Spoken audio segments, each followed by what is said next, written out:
Gregorio. Antonio. But enough of this palaver. Let's get the show on the road.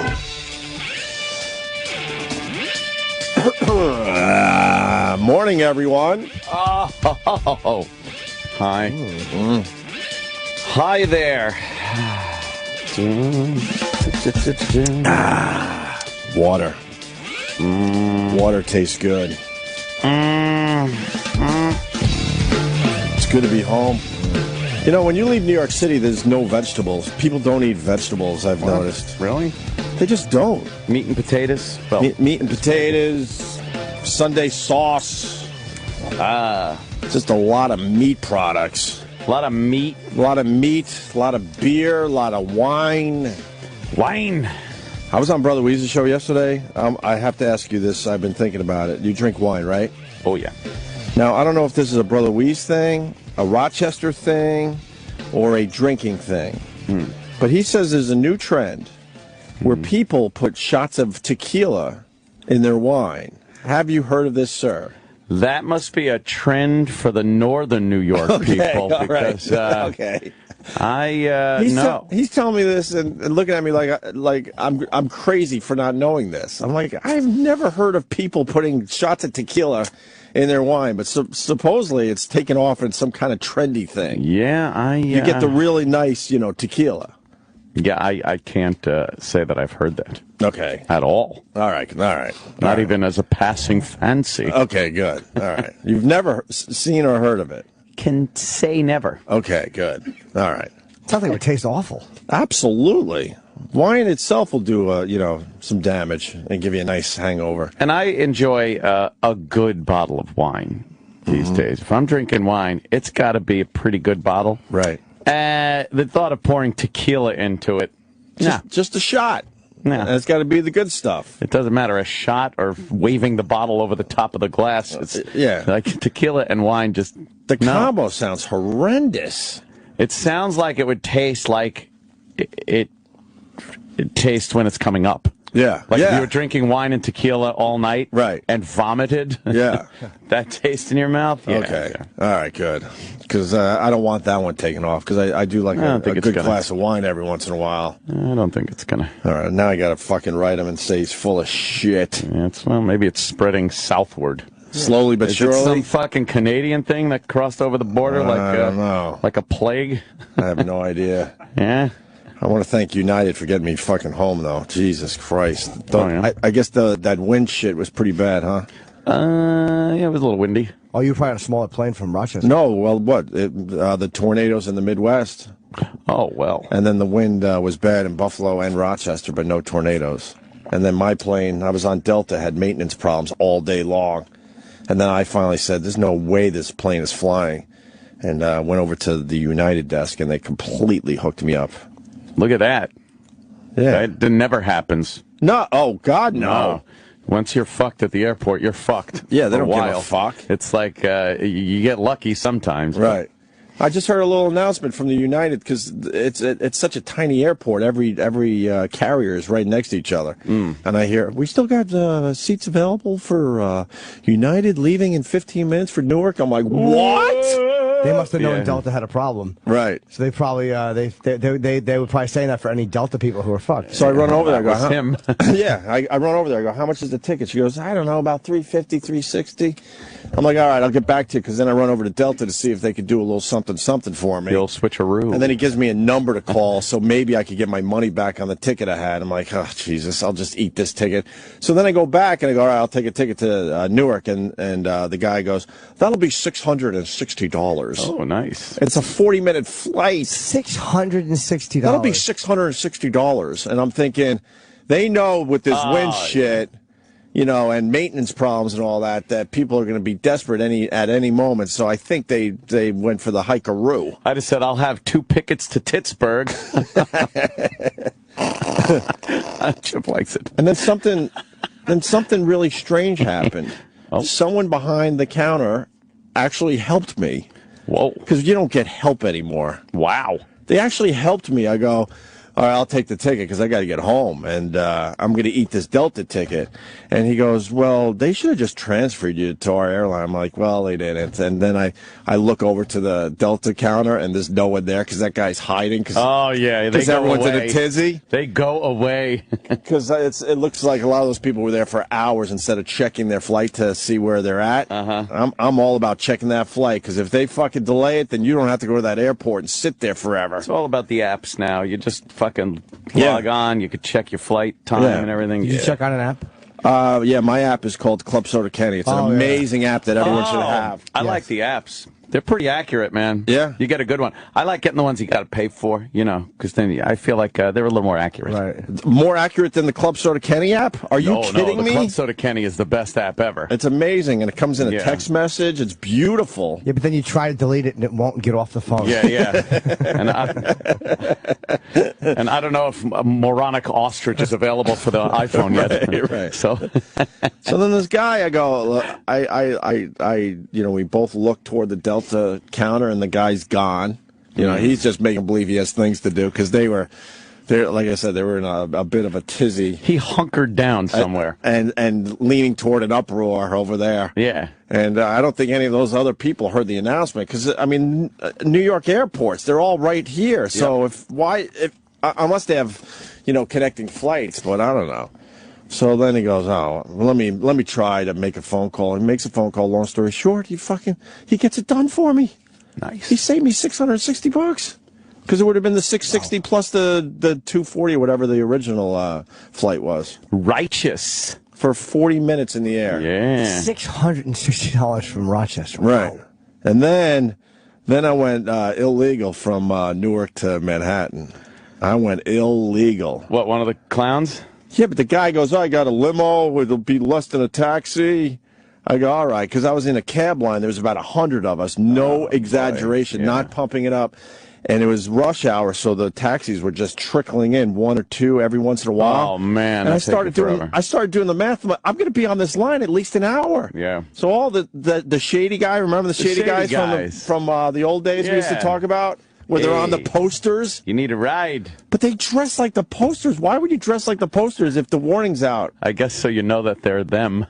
Oh, you think that's... Yeah. It's like, that's a shady cab guy. But he knows what he's doing because he was right near a stairwell, and I was right next to the stairwell on the curb. Hey. He comes up, he goes, and he just kind of walks down the line. Anyone need a ride to Manhattan? I go, I fucking do. I don't give a fuck if you're a serial killer. I'm going to take the chance. What airline? Oh, Newark. From Newark to Manhattan, and then he oversells it. He says, I got a limo, and I'm like, I don't. Okay, dude, I'm taking it. Don't worry. But I got in his really shitty minivanish car. Limo. But he got me to the city, man. He knows all the fucking tricks. Yeah. How much? Is he making moves? 75 plus tip. I ended up throwing him 100. I'm like, dude, thank you so much. He made amazing moves. Yeah, good moves. He's like, when you're in the tunnel, first of all, never take the left lane. You got to go right lane constantly. And then as we're going on the helix, but we cut down, the shortcut? Underneath. Underneath? Oh, yeah. Okay. Do you know the one-way right turn trick yet? No. There's a one-way. He took that? He goes, I don't need to today because it's clear. Even though the helix was this is way too fucking inside for everybody. I'm sorry. It's when you wrap under the helix and you're coming, you're kind of coming up on a little tight oval. Yeah. And instead of taking the oval, you make that little first right, and then you jump in. But it's a one-way. You got to go against the one-way, but it's a one-way for like 20 feet. That's it. Got a ticket there. Yeah, but he explained where all the cops are. I got a speeding ticket coming up into there once. Really? Yeah, fuckers. Yeah, those guys will watch that. But he goes, here's your first move. Like, he taught me all sorts of shit. Here's your first move. He goes, the cops, usually, if they're going to get you there, they are right there, but sometimes they go across the street because they know some of these, these people take it. But if you take that sharp right on a one-way, you're right at the toll booths. Oh, man. But he goes, I don't have to do that today because it was clear sailing, even though the helix was completely backed up because most people don't understand the undercut. Go under. They don't understand that move. And then he goes, okay, now Lincoln Tunnel, never left lane because the buses back up in the left lane, especially during rush hour. So sure enough, we're in the right lane just flying as the left lane is at a standstill. Yeah. And then he told me a few other tricks that'll probably bore the fuck out of the people. But he goes, and I was thinking about you because he goes, and sometimes, sometimes you just got to use a curb. Well, you do. And the sidewalk. You know what happens when you pop out of the... Yeah, I know it's local, but when you pop out of the tunnel in Manhattan, you can't take the normal way where everybody else goes. The left? You're going to be in... Right. You got to pop a right, and sometimes you got to go over the median. Right. Yeah. And then you're done. It's beautiful. Right. Oh, God. Smooth sailing. This guy was amazing. He was awesome. Yeah. And that's how he makes his living. He does the illegals. You know? Yeah. I support, but I support until there's a Mars is beeping. I support until there's a really long fucking line and no cabs coming. Yeah. Then you got to do what you got to do. Then you got to, now you got to make some moves. So, anyway, Rob Ford is in the news again. Greatest guy ever. This guy, wow. It's almost like he's doing it on purpose. There's no one better than Rob Ford. Yeah. He's hilarious. It's almost like he's doing it on purpose. His mouth should be called a gold factory. It's beautiful. I guess they stripped him of all his duties now, huh? Duty. He's got a few duties he still has, right? What was the vote? How they went around it and got something. Oh, yeah, they just stripped him of all his power. They knocked his budget down 60%, I know that. So what is he going to do with the other 40%? That's what I'm thinking. Craig? He might do some crazy shit with that 40%. Oh, yeah. You know? 36-5. 36-5. Well, you know his brother voted for him. Yeah. his brother. He probably voted for himself. Right. And okay, so that's 2. So who are the other 3? Cool people. Exactly. The only cool people in the whole place. Why wouldn't you want to keep them? Not the woman he knocked down. I bet she didn't vote for him. That was so... I know. They made it sound like blown he's, out of proportion. Charging at her. Yeah, I read, when I first saw that story, it was Rob Ford barrels over city council members. I saw it on Twitter, and I'm like, okay, now I got to see the video. And he obviously... He's saying that his brother was in some kind of confrontation somewhere else, so he ran all the way around to maybe help out his brother and bumped into this old broad, but he didn't, A, do it on purpose, and B, he realized immediately what was going on and kind of held her from completely falling. He was kind of laughing. She was even smiling, and he was kind of like, all right, you move this way, I'll go this way. Right. You know, he's kind of rotund. It's hard to get around people when you're that big. I laughed out loud watching that alone, that video. So I saw the link, and I'm just like, what a big fat klutz. It's a clod. Plodding into people. Yeah, he's a bull in a china shop. Oh, he's a mess, dude. He's not dainty whatsoever. No. Yeah, so we've got some angry and he's off. going on.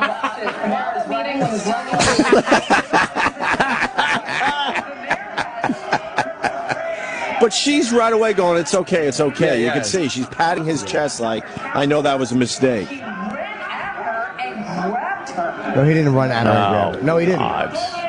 Fucking, believe me, there's enough gold with this guy. You don't got to make shit up or exaggerate stuff. He didn't run. He was running beyond her, and he grabbed her to make sure she didn't fall down. Yeah. He's trying to get around her. Now he's holding her up because he realized he knocked into her, and he's looking beyond her. But saying sorry to her, and she patted him on the chest. Yeah. Sorry. This grabbed her. What a dummy. Yeah, they're just dishonest. The news is just dishonest. That's not what happened. He's a big fat guy, and he ran into her. That's what stopped him his progress because he realized he ran into a lady and he went back. Right.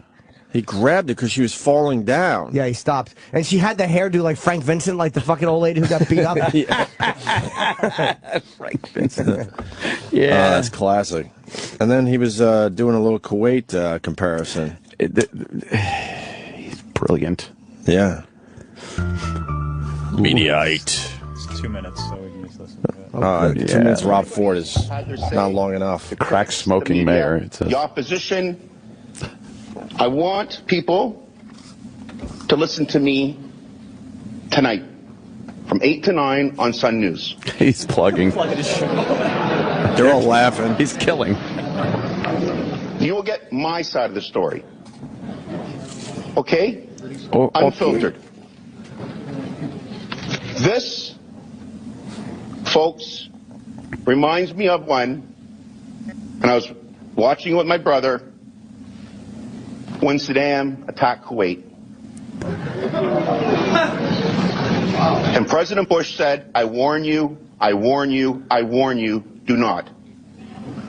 Well, folks, if you think American-style politics is nasty, You guys have just attacked Kuwait. And you will never... Size-wise, he's not wrong. You will never see something that you have... Mark my words, friends. Uh-oh. This is going to be outright war in the next election. And I'm going to do everything in my power... Hey, Mayor Ford, your time's up. everything in my power to beat you guys. Thank you, Mayor Ford. What you're doing to me is kicking me out of my office. It turned his mic off.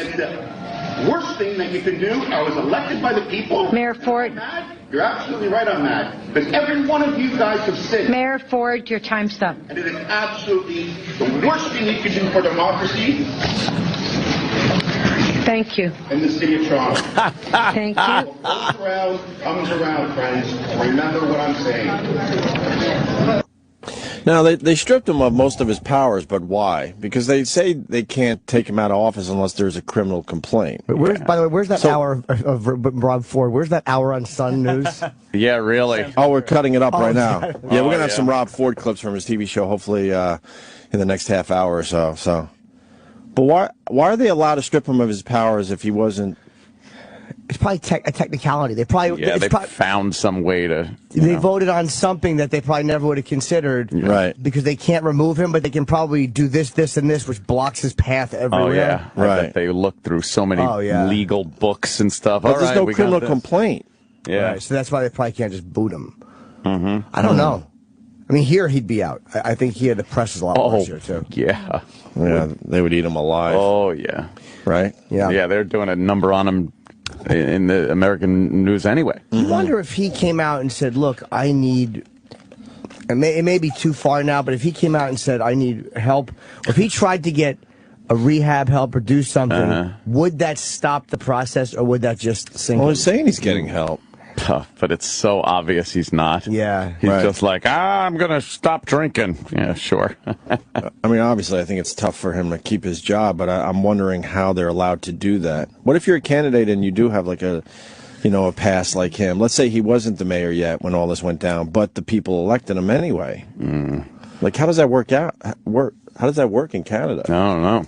Yeah. I think it's in the past, people, but it's when he was mayor and that videotape just killed him. It's brutal. Fucking brutal. And then he's just running into a fat lady now. It's like, no. Oh, yeah. I won't eat your pussy. I've got enough. He's done nothing to make his case any better. Every time he speaks, it's worse. Every day, it's a new one. Yeah, yeah. Every freaking day. That's fucking great. Absolutely. Wonderful man. I love him. Yeah, he's so entertaining. Big fatso. How was his interview on, who had him last night, CNN? Had to sit down with him? Yeah, he loves it. He loves it. And then he was at one of the games, one of the... Oh, right. They told him to stay away, too. Yeah, no, he's not staying away. And he's in the stands. He's got a jersey on. He's hooping and hollering. Rooting on his team. Taking pictures with people, signing things. You see the lady from the other team with the sign that said, "Our mayor is better," or something like that? Really? Right in his face. Oh, boy. Yeah, that was fun. He does love the attention. Does he love the attention? I just don't know the CFL. What is it? The Argonauts? Yeah. Oh, boy. I know there's a Stampede. The Argonauts. I don't know. That's about all I know up there. Gophers. You've attacked Kuwait. Yeah. Right. What? Nice analogy. Oh, he's so great. Yeah. There it is. Our mayor's better than your mayor. Right in front of Rob. She's right there. It was against the Hamilton Tiger Cats. The Hamilton Tiger Cats. Never heard of them before. We should know this shit. We're broadcasting to Canada these days. Yeah. Or parts of it. I don't know. How far into Canada do we get? Toronto, Montreal. That's about it? Yeah. You don't think we're way in the boonies? What, like Calgary? Yeah. They're there. Canada almost... The Yukon. Canada almost looks like the United States after like an ice age. Yeah, that's an ice age version of the U.S. It's so weird. It almost looks like us. It's just kind of as much as far across. Right. Just doesn't have those pesky southern states, it looks like. And then it's like the U.S. with all the southern states taken out of it. Like it's got that big area where the Great Lakes would be. Right. Yeah. And then California is just a lot. They have their own, like, shorter. weird Great Lakes area. Yeah. Over there, they got the Northeast, they got the wacky West. That looks like California right there. Yeah, just a little fatter and shorter. It's just squished. Squished from an ice age. Yeah. Sure.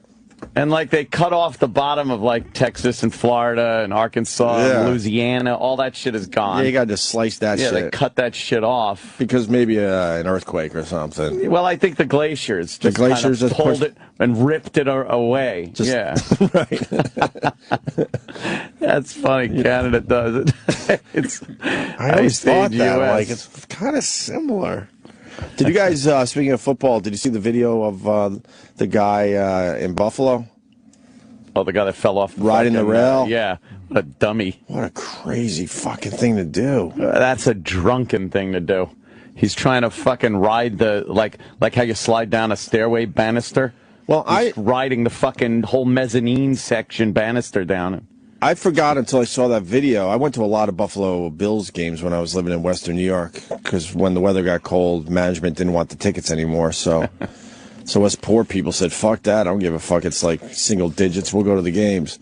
And I forgot, but that stadium was set up in a way where people would do that all the time. But nuts. I've never seen anyone on the outside do it. Mm-hmm. Just usually in the middle of the stadium, you would slide all the way down. Yeah, not on an end where you could fall off. No, man, that's just crazy. That's pretty stupid. It's on Deadspin if you haven't seen it. I'm sure most people have. This is a day old, which is an eternity in this world. Oh, well, people don't realize that. A week later, they send me fucking links to shit. I'm like, are you serious? Oh.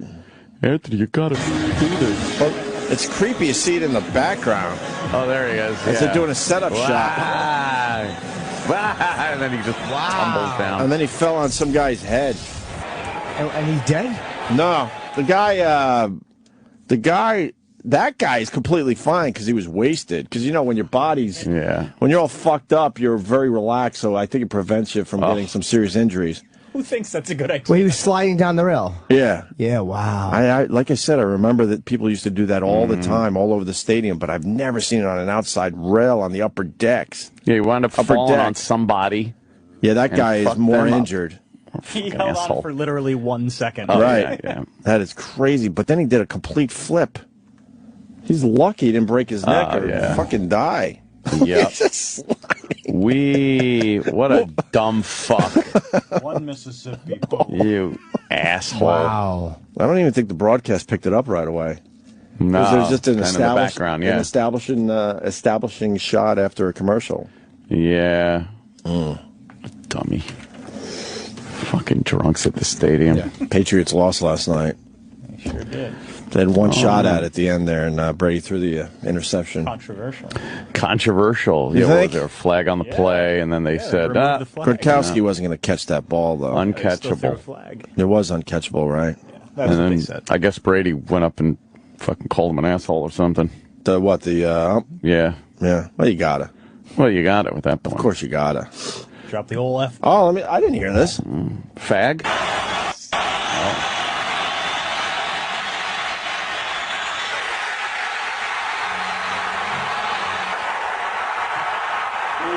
They did throw the flag, though. Yeah. The game is over.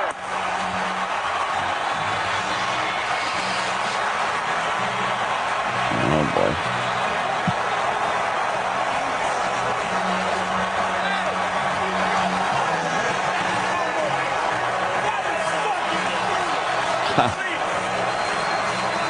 Oh, they shut the mic off. Go home and fuck a model. What do you say? That's fucking what? Brutal? Brutal? Is that what it's something like that, right? Oh, he's a competitor, man. He didn't like the call. Yeah. You know what? I'm thinking sensitivity training. An apology, I think, is necessary. Why is that a big story? Of course people are dropping F-bombs. It's just Deadspin posts everything. Oh, okay. It's not a big story. All right. Yeah, no one's really good. Okay, all right. Well, I think he should be banned from football. I think so. What of the children? What of the children? Sure. We forgot to talk about Rob Ford imitating a drunk driver, too. Oh, yeah. They're playing it on CNN right now. And then here he is running around and grabs the lady to make sure she doesn't fall down. We'll report that accurately. Boy. Controversy surrounding him. He's so animated. Take a look.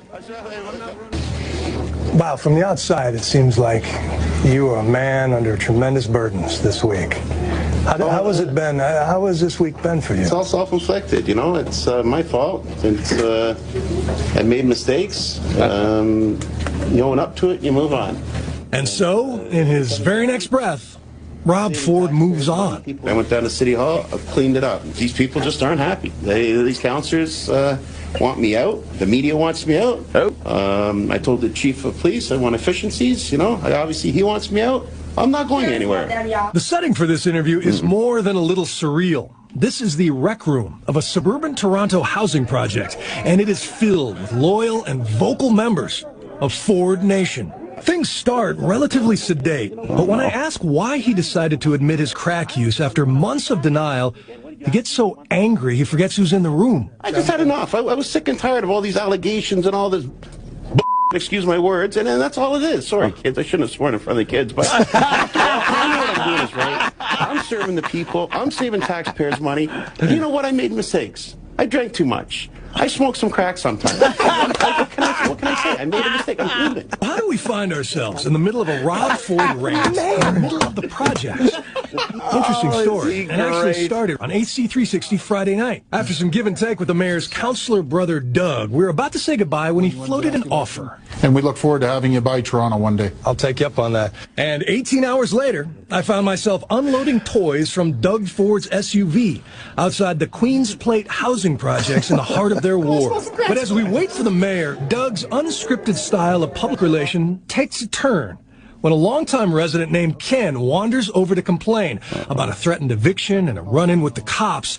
And as the counselor politely tries to nudge him to the door, he says this. I know a lot of friends that bought hash from you, actually. Yeah, okay, well, that's good. That's good. Let's smoke hash because he has been fighting those allegations since May, when the Toronto Globe and Mail dug into the Ford family's checkered past and reported that Doug spent much of the 80s as a mid-level hashish dealer. I've heard the allegations that your youth is a little boy. No, I wasn't slinging any hash. I said it very clearly. 30 years ago, 31 years ago, I smoked marijuana.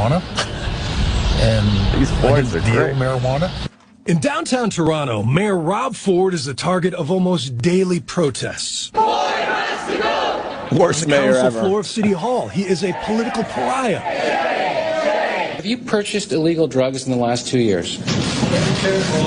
Yes, I have. That's the bottom line. So. And that's the bottom line. His brother invited us here to witness this love, a counterweight to the gauntlet of political foes downtown, doing all they can to strip away his power to lead. I'm interested in what happened this week about the vote. It was 41-2 right. to strip you of your emergency powers. Now, from the outside, that seems like you guys are political outcasts. Okay, sure, because I'm not. You know how you want to make friends at City Hall? Just keep spending their money. Spend taxpayers' money. Let them go on their free trips. Let them have their free food. Let them do whatever they want. Do what you want with your money, not with taxpayers' money, then turn around and cry poor. Do you have any political allies left? Did you ever have any? No, we never had any in the beginning. We had the power of the people. Well, I'll tell you one thing. I'll work day in and day out to knock these councillors off. I'm going to target their areas and work day in and day out to knock them off. Really? Oh, yeah, and I'm going to bring Ford Nation live, just all right across the city. Ford Nation. So you have other candidates that you are going to foster in these wards to try to repeat what you guys have done? 100%. Really? Yeah. We're going to hit them hard. Everything we got. We make Chicago politics look like a Tea Party. We do. It's vicious. Bill, you show me one other major city. I've saved $1 billion that has turned it around like I have. Our roads are getting done now. It's clean. It's safe. The crime's down. Things are happening. We have more cranes in the sky. We have more jobs. We created over 50,000 jobs in 1 year last year. But take all of that. Given you all of that, couldn't you be even more effective if you were a little healthier in your lifestyle? Well, I'm trying to lose some weight. I'm working out. It doesn't mean like that. Some addiction specialists, just to make sure. I'm not an addict. Bill Weir, CNN Toronto. He is really belligerent. Oh, wow. It is a bit of a laugh or cry moment, I think you have to say, because you don't No, really know what to it's a make laugh of or it. laugh. The only Just good laugh. thing, I think, All for the laughs. city is that his term ends next year, and they've stripped him of all of his powers, basically. It's going to be a long year, though. I mean, think about it. And the thing I do wonder is what changes will be made, if they can, or if they will implement any changes to way. All right, and then it gets boring. That's fucking great, man. That's where we tap out. Then it gets boring. God, he's great, Rob. His quotes are fantastical. Wonderful. But they had to go to the worst place possible to find supporters. Yeah, that's where they just go to the fucking slums. That was a horrible place. I shouldn't, use that language in front of the children. Curse in front of the children. What will he do today? Yes, it's a daily thing with him. Who was saying this was kind of like Sheen? Yeah, Travis. Right. Oh, Charlie Sheen, Are you getting sick of this? A little bit? I can see myself in a couple of days being like, all right, winning. I think this is way more real than Charlie Sheen. Sure, yeah, it's a lot. It's very real, but I mean, the yeah, Charlie it's like, Sheen. what are you doing again? Charlie Sheen's. It started out real, and then he kind of really played into it. This guy, I think, just can't help himself. I don't know. I mean, telling city council that if you want my side of the story, you can tune into my new show. Right. Yeah. And Charlie Sheen just, kind of the actor gone nuts kind of a thing. This guy's, a politician. He's supposed to be running a city. And you know what? From everything that I hear, he is. I mean, I don't hear anything about how bad he's doing, running the city. That's true. They can't attack him on his record, No. so apparently he must be doing well, or they would have thrown that at him. Where they can attack you on your crack use. Well, that's true. That is true. Your crack use. Your admitted crack use. That's a rough one. We're getting ready to accept pot, finally, after all these years. Yeah. I think crack is a bit down the road still. You think that's... Yeah, when you hear that word, you just... Whoa, instantly go, all right, this guy has a major problem. Need a few years of weed before we even start looking at crack. At least a few. Let's give it 10. Casual crack use. And then maybe we'll start accepting it. Well, you got to accept it as medical crack use first. First, right. For glaucoma. For medicinal purposes. Yeah. I need this for my medicinal purposes. It makes me feel better on the chemo. Right. If I just smoke a lot of crack. It helps my glaucoma. Yeah. And my achy joints. Yeah. I got fibromyalgia, so I got to smoke some crack. How does that? I've never seen medical marijuana. Does it come in a pill like? I think it does come in like a pill bottle. It does? And all rolled up and shit? Buds in yeah, there's like doobies, little joints. Really? Medical marijuana. Yeah, like that. Marijuana. Yeah, like a bud. Some buds in there. So do people go there one time, get the medical shit, and then replace it with the good shit, the really good shit? And how do you do that? Or are they using some kind of like wrapping paper? At the dispensaries now, it's, yeah, fucking, you just go in there and it's like a showcase of weed, I guess. Nice. I don't know. I've never been. But from what I hear, it's pretty good. And good weed, I guess. So what's happening with your boy, George Zimmerman? George. You're pals with the family there. Oh, boy. Well, apparently his he had a little living girlfriend situation going on. A new one? Yeah. She's cute, too. Because, yeah. Did you see the picture? I haven't seen a picture of it yet. Oh, shit. Apparently... Hey, was she in the paper today? He's going through, that divorce thing with his wife. Right. Who was with him during the trial and everything. Right. And, that's not his girlfriend. What was her name again? I already forgot her name. Sean. Oh, God. I don't know. She's a big girl. I forgot her name already. Yeah. Ratchet. Rachel Ratchet. Chantel. Yeah. The new girl's Rachel name is Samantha something. Samantha. Rachel Chantel was the big fat. So they're witness. living together in her house? They're living together, I guess, in her house. Right. And she called 911 and says, this guy's going crazy. He's busting up my shit. He pointed a gun at me.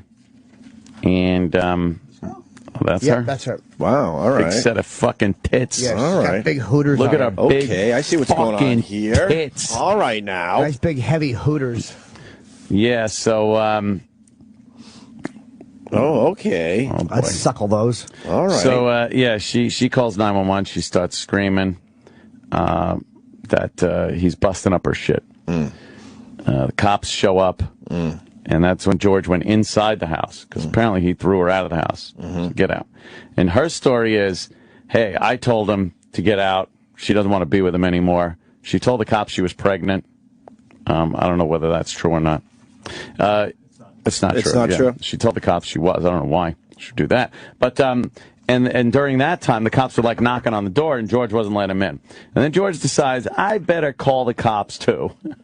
So he calls 911, and he goes, yeah, well, the police are here. And she goes, well, the 911 operator's like, well, if the police are here, what are you calling 911 for? He just likes to call 911, this guy. He said, well... Enough with 911. I know, we get it. Right. 3 buttons. He goes, I want my story out there. Okay. So he then... Yeah, the truth. So he then starts telling this other story about how she was busting up the shit, and that his gun was in a locked case, and... all that, but isn't she the second woman to say that he pointed a gun or pulled a gun? His wife, his estranged wife, said that, and now his new girlfriend. Says that. I think he's cracking under the strain. You think? He was probably a dick before, but he's cracking under the strain. How many women have made up gun lies about you? Guys, I'm starting to think he's an asshole. Yeah, I'm beginning to think that he's not good. I'm starting to think he's an asshole. Yeah. Poor George. We got the 911 George call. is a pretty... Poor George. It's hard to defend George. Oh. Fucking...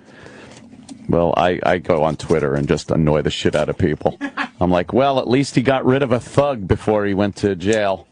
Yeah, but Trayvon was just a fucking... No, he was a thug. Nah, Trayvon was a fucking thug. He'd never been arrested. It doesn't matter. Most thugs were arrested by 17. No, it doesn't matter. It doesn't necessarily mean there are plenty of first timers that have killed people. Fuck that. He punched him in the face. That's a fact. Whether George is an asshole or not, he's punching him in the face, and he got himself fucking killed. He had a record of fighting. He hadn't had an arrest record, but he has a record of fighting in school, beating up people, drugs, fucking stolen property. But fuck him. Goodbye. But look at Zimmerman's. Look what he's done. He's had 2 people alleged that he pointed guns at them that he's supposed to be in love with. Alleged. Whatever. But see what happens. It's like... it's harder for me to believe his story with Trayvon Martin when he's coming out like this. Like it's harder for me to buy what he said. I don't care what they could prove, just his common sense. He's not. It's like if he's just, what are you doing? It should be a nice laid back lifestyle. You beat the rap. Oh, I know. Shut the fuck. He's pointing guns at chicks. Like, what a dope. We got another that. OJ situation. All you have to do is fucking hang low now. Away. Just chill the fuck out. Well, I'm not going to deny that he should lay low. But, yeah, I mean, he beat the rap. And it's like you look at that and it's like, come on, man. It's hard for me to believe that story. It's like I can't buy his story totally when you see that this is what he's doing now. Even though there's a lot of strain, I'm sure, and stress with this lawsuit and all that shit, but... Yeah, and, again, it's all alleged. I mean, I know there are 2 women that said it, but when you have a guy that went through what he went through and was shot somebody, if you have a woman that feels scorned or feels like she needs to come up with something, boy, that is the handy thing. Hey, he's got a gun. Zimmerman, he's got a gun. Like that just... I'm not saying it didn't happen. I'm just saying, sometimes scorned women can say shit. They have in the past. You'll see. And there's something about his fat face that makes him look not dangerous. I don't know what it is, but there's something. He does not look like a dangerous guy, even though he probably should. Maybe it's because he got fat. I like with the beard. Yeah, with the beard, he looks good look for him. More like a fucking problem. It looks like somebody that belongs in fucking L.A. In Cuba. Oh yeah, fucking Guantanamo. This guy's a fucking Guantanamo, creep. yeah. He's a creep. You can't. 2 women, and I'm not saying that they're not crazy either, but when both you chicks say you pulled a gun or well, but again, it could just be not the coincidence. Might not be that he did pull the gun on 2 women. The coincidence might be the fact that women know that that's what you say if you have a problem with George Zimmerman. So you instantly say gun because you know that's going to get the attention. But what are the odds? How many fights have you had where 911 had to be called with chicks? Well, I've had just almost it. none. I don't. Well, Almost? actually, no, I'm saying none. I mean, I've had big arguments. I like the almost I've had big part. arguments that someone could have overheard just screaming. Right. I'll smash a bitch's head in with the phone before I let her call 911. Well, as with anything, man.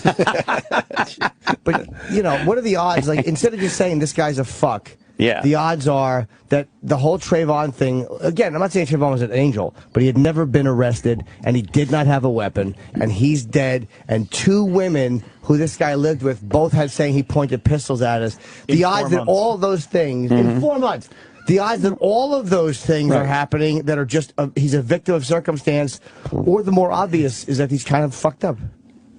I think that's the more obvious conclusion. Well, let's listen to the 911 call. All right. The meat of it, because it's like 5 minutes long. Oh.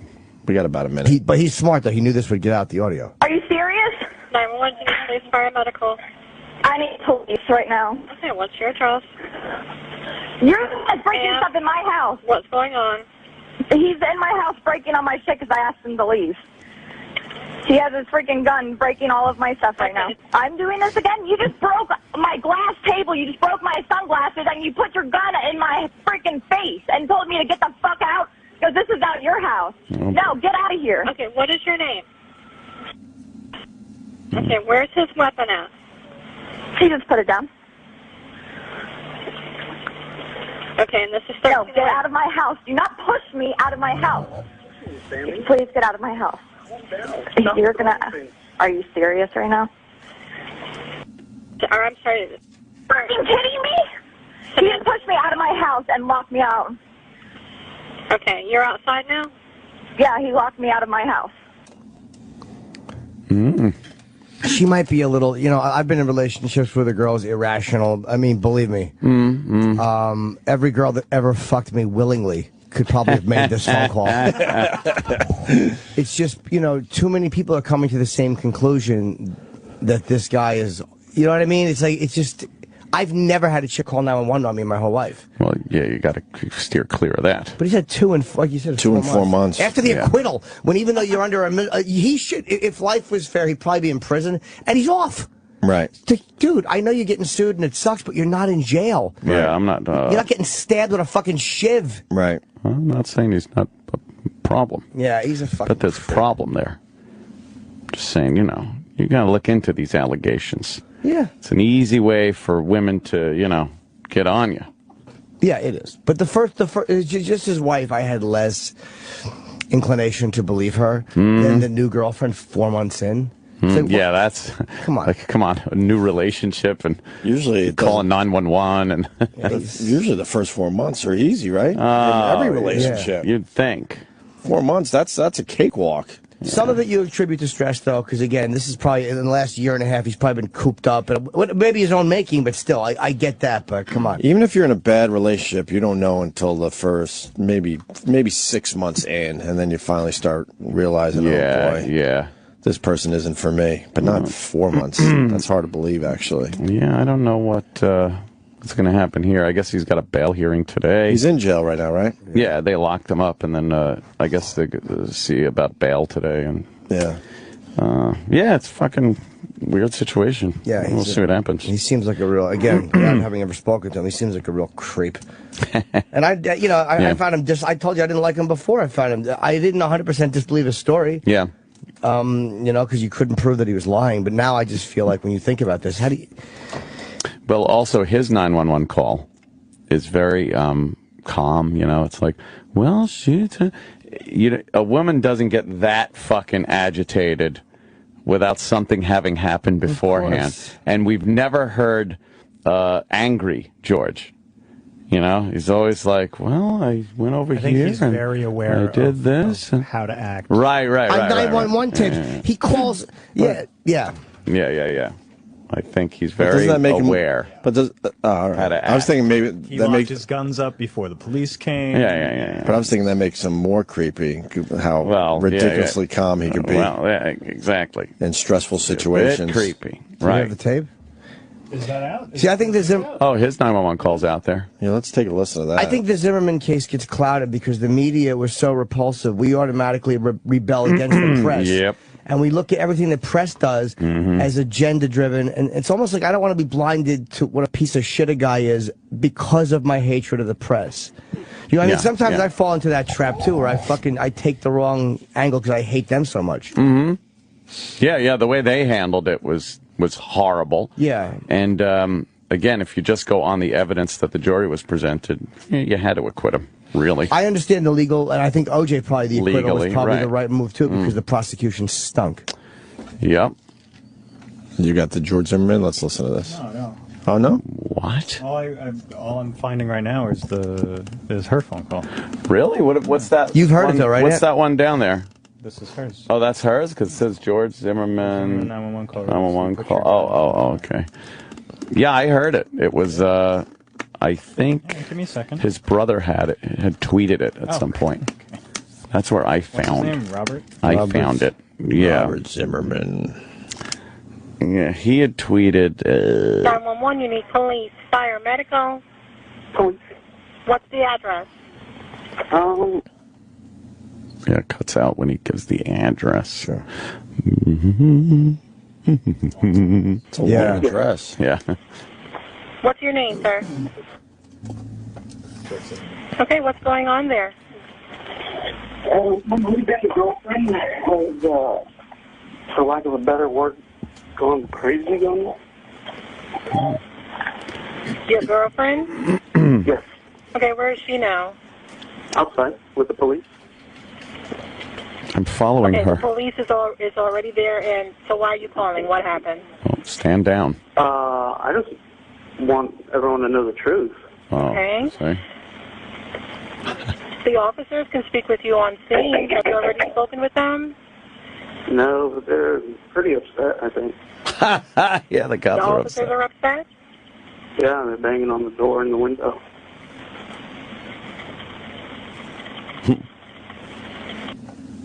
You're not going to go speak with them? I don't have anything to say. To the cops.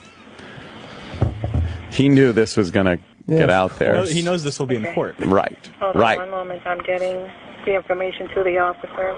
He's like, I better have a 911 If the call. cops are pounding on your door, you gotta, like... I need one of those, too. You gotta go Yeah, talk yeah. to This them. guy's just awful. I remember You gotta my talk to the cops. in my trial, my 911 call was very key. So I had better. Were there any weapons involved? I have weapons. She has weapons in the house. Has a weapon in the house? Okay. Yes, it's her house. She's got a 9mm. I mean, I have my firearm. She was throwing my stuff out, and one of the bags was one of my firearms. I never pulled a firearm. I never...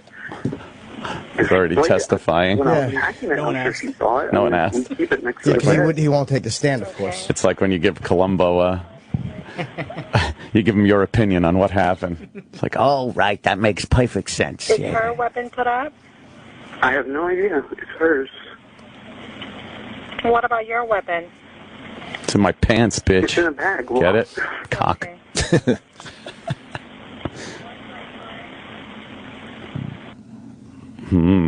He makes a boring 911 call. Yeah, he just the same fucking psychotic sounding cadence. Are they still knocking on the door? No. I just wanted to leave. Well, of course. She told me that it was better. She's pregnant with our child, and she told me it was better if we were co-parented and she raised the child on her own. I said, fine.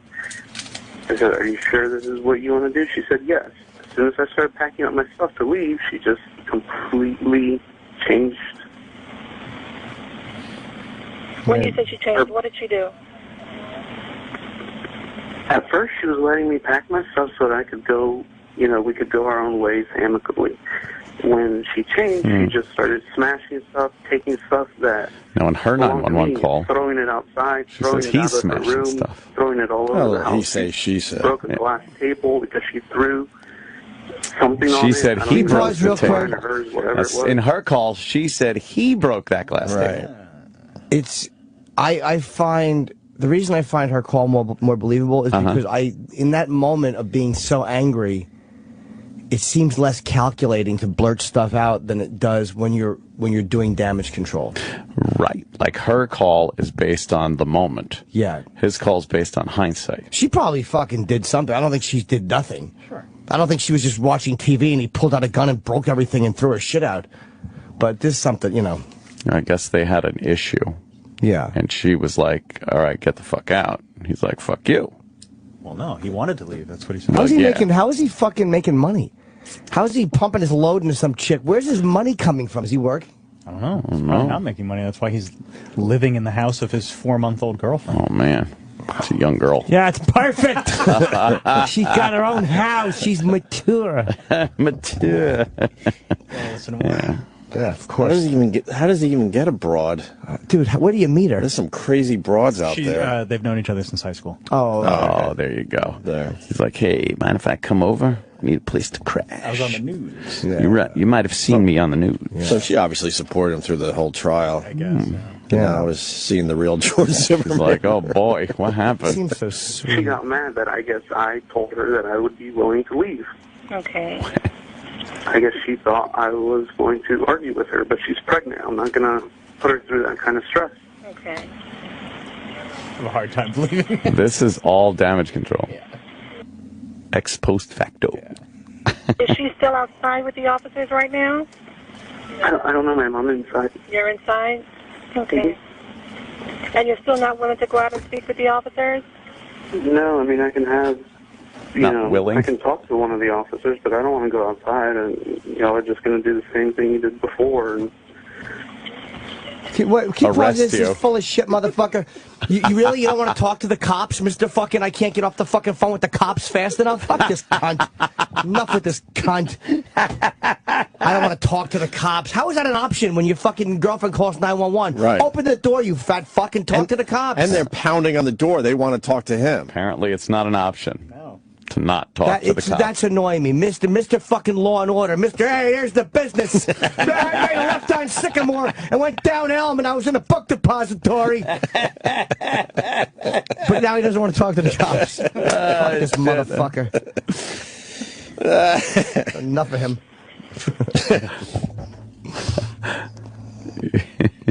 What are the dead spots? What is all that shit in this call? I don't know. Maybe it's pertinent information. Yeah, The call is playing right now. We're just waiting for it to pick up again. Oh. I'm advising the officers, but they're going to need to speak with you.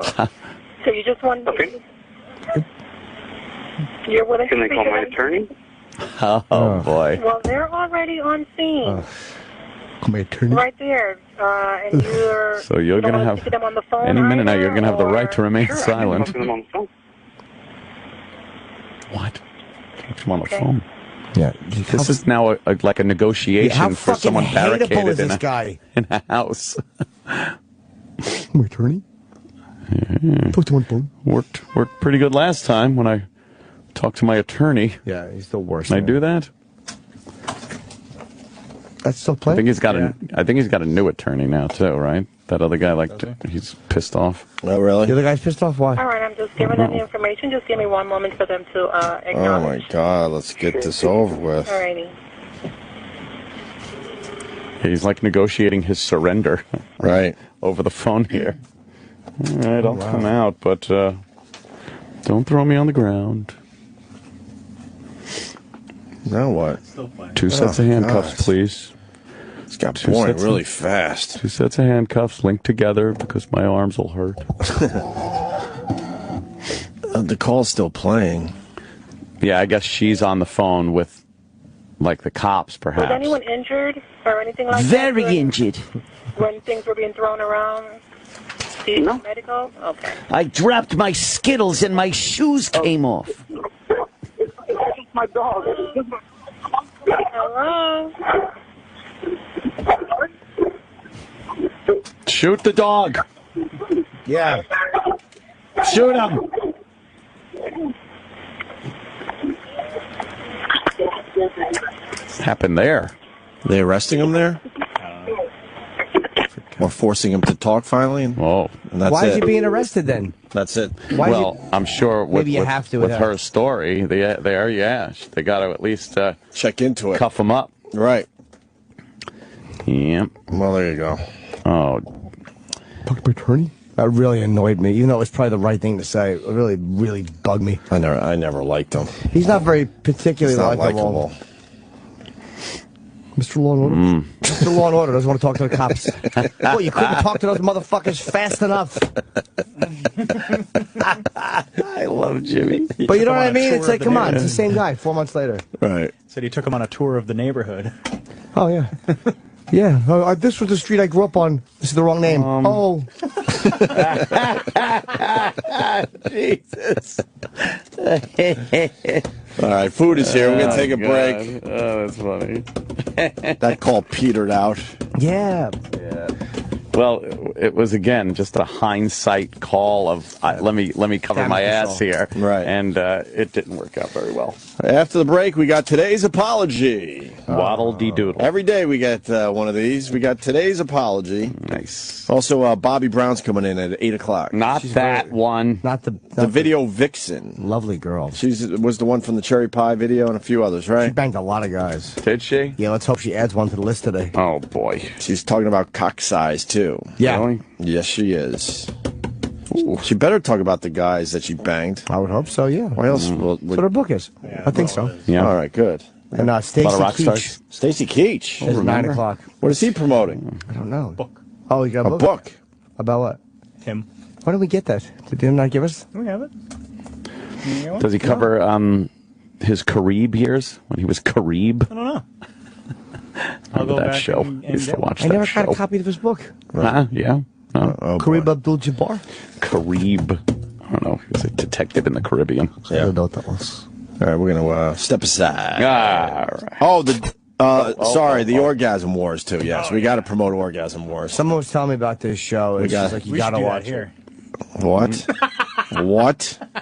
The Opie and Anthony channel. Oh my God! Oh my God! On Sirius XM. Hi, it's Craig Schickle. Here's another Opie and Anthony radio show nugget. Pat, why are you dressed like a mechanic today? No. You got the, I was it's a waiting jumpsuit. because that's your limit. No. I was waiting for you to say something, so I dressed like this so I could throw an ad-lib.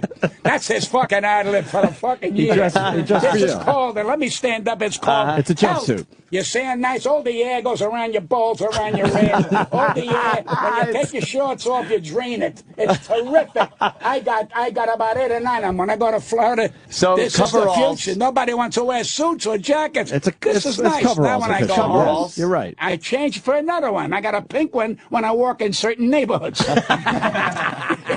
As long as it doesn't have a hatch in the back. You know, when you're this age, you get away with a lot because it's not like I'm not going to be handsome for anybody. I know I got a bad, the hearing, I got the problem. And this is another thing, and I'm not making this up. All over the television, we have a hearing aid now that you can't see. Right. I said, how about fucking hearing? I've been almost 50,000 hearing aids. I says, years ago in the 18th century, they had a pipe hanging out of your fucking ear, but Right. you heard. Now you got a hearing aid you can't see, and now you can't hear. They don't work? They ought to go to fucking jail. Oh, man. They're so full of shit. I got hearing aids. I got hearing aids in my drawer. If you want to talk to me, talk to the fucking drawer. The Opie and Anthony Show continues. Hi, this is Dick Cavett, and you are listening to Opie and Anthony.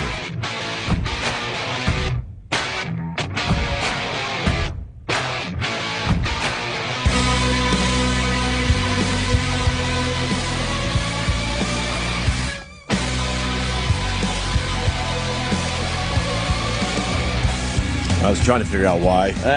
A little inside shit. That'll be fun, right? Oh, yeah. Hey, it's Sam Roberts. Oh, the rumor's not true. Heard rumors while I was away. What? I thought Sam was fired. Oh, really? But now I see him, so I guess that rumor was false. What did he do that was supposed to have gotten him fired? Well, I don't know. Chick. What? Excel. How was his show? Hey. It was kind of reminiscent. Travis was right on about the Charlie Sheen comparison. Yeah. Right. It was kind of reminiscent of when Charlie Sheen jumped on and started doing his own podcast. Oh, okay. Yeah, that was really kind of sad. Yeah, it was just not as fun when he was in an appropriate environment. Definitely He was just wasn't. kind of spending the whole time telling people to vote for him next October and to pay attention to his record. Did you listen to E-Rock and adjust something? Yeah. Did it affect both of our mics? Yeah, I don't know. Oh. I turned all of us down. Did you? Yeah. Now that E-Rock is... I don't like it at all. Why? I don't know. Now I got to turn my headphones way up. Oh. Well, I'll do this. I think.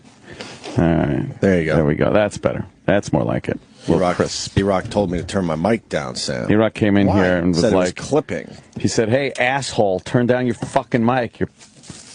Well, I don't know what E-Rock's problem is, but I always like your contributions. Thank you, Sam. I appreciate that. We got today's apology. Yeah. Who is this from? One that probably should have been made, although he Wow, really? Oh, yeah. Yeah, although he won't be fired as he would be if the ideology were reversed. Exactly. Another safe target. This fucking pussy media. Ugh. The Blaze had a clip yesterday from, who the fuck was it? God damn it. But he was talking about MSNBC and the fact that they are just full of vile, horrible people that say horrible things and with no repercussions whatsoever. And I don't mind anything. What kind of horrible things, though? Give me an example. Oh, my God. Well, they hired Reverend Al. We know what his past is full of. Homophobic remarks, anti-Semitic remarks, But race now he's baiting. talking to the Oprah. Yeah, now he's a fucking, he's a media destination, as Tim Sabian would so eloquently put it.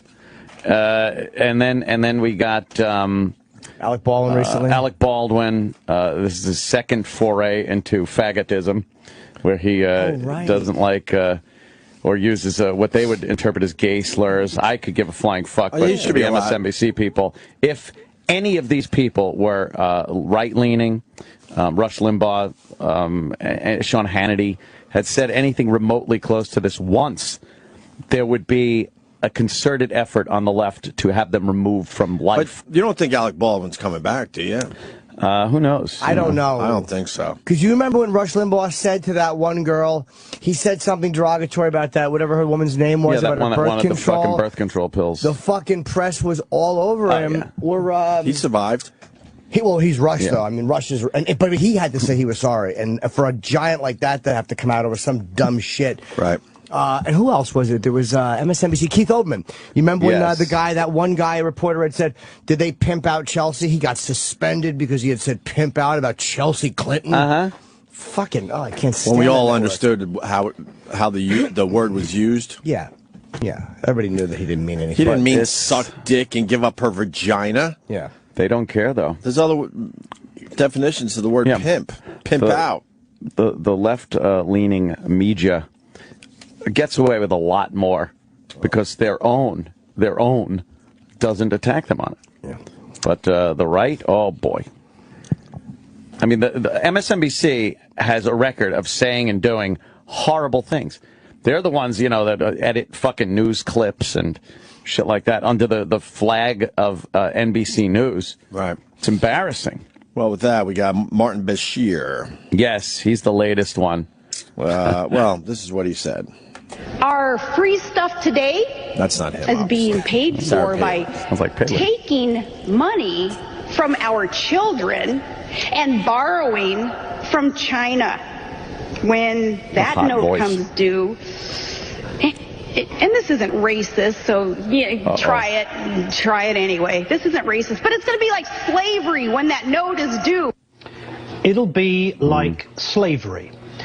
Given her well-established reputation as a world-class idiot, it's hardly surprising that she should choose to mention slavery in a way that is abominable to anyone who knows anything about its barbaric history. No one knows So here's an about example. slavery firsthand, One of the so most shut up. comprehensive first-person accounts of slavery comes from the personal diary of a man called Thomas Thistlewood, who kept copious notes for 39 years. Thomas Thistlewood. In 1756, he records that a slave named Darby catched eating canes. had him well flogged and pickled, then made Hector another slave, S-H-I-T, in his mouth. And he mentions a similar incident again in 1756, this time in relation to a man he refers to as Punch. Flogged Punch well, and then washed and rubbed salt, pickle, lime juice, and bird pepper. Delicious. Made Negro Joe piss in his eyes and mouth. I could go on, but you get the point. When Mrs. Palin invokes slavery, she doesn't just prove her rank ignorance. She confirms that if anyone truly qualified for a dose of discipline from Thomas Thistlewood, then she would be the outstanding candidate. And I have, you know what? I have no problem with that. Yeah, I don't have a problem with what he said. But again, it's not that outrageous. What she said was just dumb. It wasn't racist. It was just something a dummy says. Let me tell you something though. Slavery is evoked for every fucking thing by black people. So fuck it. Good. I'm glad Sarah Palin said that. It's used as an excuse for crime, horrid behavior, fucking having 20 kids with no fucking fathers. So good. I'm glad she evoked the fucking precious memory. Good. Well, and that guy's an asshole for fucking calling her out on it and not calling out every black person that uses it as a fucking excuse for horrid behavior. So fuck him, fuck them, fuck everybody. He is a fucking obviously a biased worm. He is. He's an asshole. She's also a dope. And the thing is, it's not that it's an offensive comparison. It's just a bad comparison. It didn't make sense. I don't like the way she tried to excuse it beforehand. Now this isn't racist. Oh, I'm gonna try. And it was inaccurate. Yeah, it doesn't. It wasn't even accurate. It's like, it's almost, you know, it's up there with saying my boss is like Hitler. No one thinks you mean he killed Jews, your boss. Right. I think her point was you're enslaved to the debt. Then just say that. You don't have to go into this, I think she was thing. saying it that way. Yeah, I think she meant that, but it's we're all smart enough to understand why she used you're the chained slave, to the debt. Thing, you're right. enslaved. And then Martin Bashir really tried to push it. He pushed it a little too far. Why didn't she just say that, though? Why didn't she just say you're going to be enslaved to it? I'm going to make a comparison. Now, this is not racist. This isn't racist. That's why, you dumb Republicans, that's why you're President Obama and not McCain. That dummy. She's not well-spoken. That's why she didn't say it better. No, she's stupid. So then Martin Bashir had to do this. The apology. Last Friday on this broadcast, I made some comments which were deeply offensive and directed at Governor Sarah Palin. I wanted to take this opportunity to say sorry to Mrs. Palin and to also offer an unreserved apology to her friends and family, her supporters, our viewers, and the man that would shit in her mouth. I implied that she was going to take piss and S-H-I-T in her stupid Alaskan mouth. You know what this is about? Reverend Al Sharpton behind the scenes. Yeah? Got a little, you know what. What do you mean? Oh, you think he got mad? Fuck yeah. He's pretty much running MSNBC at this point because they're all scared of him. I would bet money Reverend Al has something to do with this. Really? Yeah, because listen to this apology. It is like fucking complete. I think some people got on him. I believe so, too. Because she's a woman. And I'm sure Reverend Al was rah-rahing, though. They don't like that. Rah-rahing, saying, look, he's got to apologize for this shit. You think? I don't know. Fuck It's almost like it suits Reverend Al's agenda. He hates Sarah Palin. But this guy wasn't... But he's got to support black over anything. But it wasn't really like... So why would he support over Palin? Because, he's describing... the whole slavery what was thing. horrible about slavery. He was saying, look, this woman's trying to compare something to something that's so horrible. Right.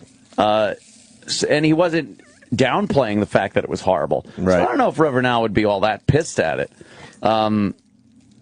I think it was so self-serving, and obviously... But he said what he said was offensive. So what was offensive about what he said if what he was saying was accurate? I think what happened to slaves back in the day. No, I think the part about implying that Sarah Palin should have her mouth shit in and her eyes pissed upon... Oh, that's not really offensive, though. I think that was the part he was apologizing for. Okay. Quite frankly. Oh, that's the easy part. He's not even wrong. How great would that be?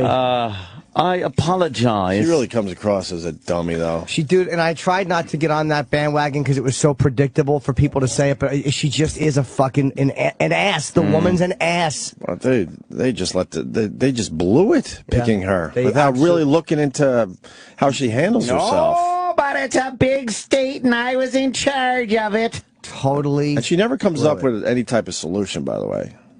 Yeah.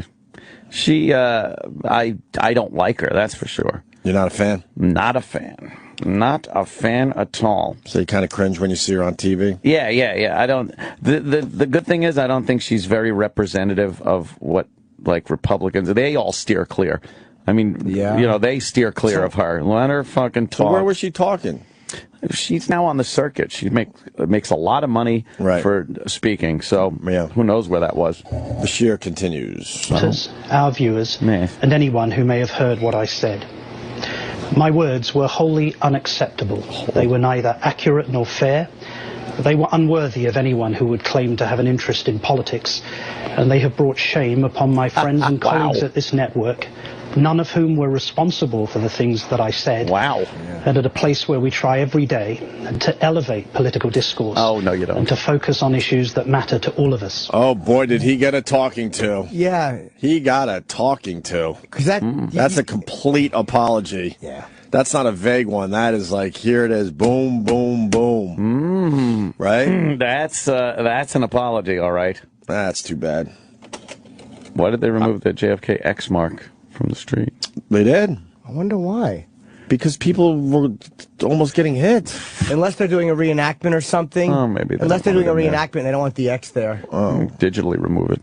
Yeah, they're putting a Family Feud type sound one in there. So you'll know when he got hit because you hear map. That was yeah.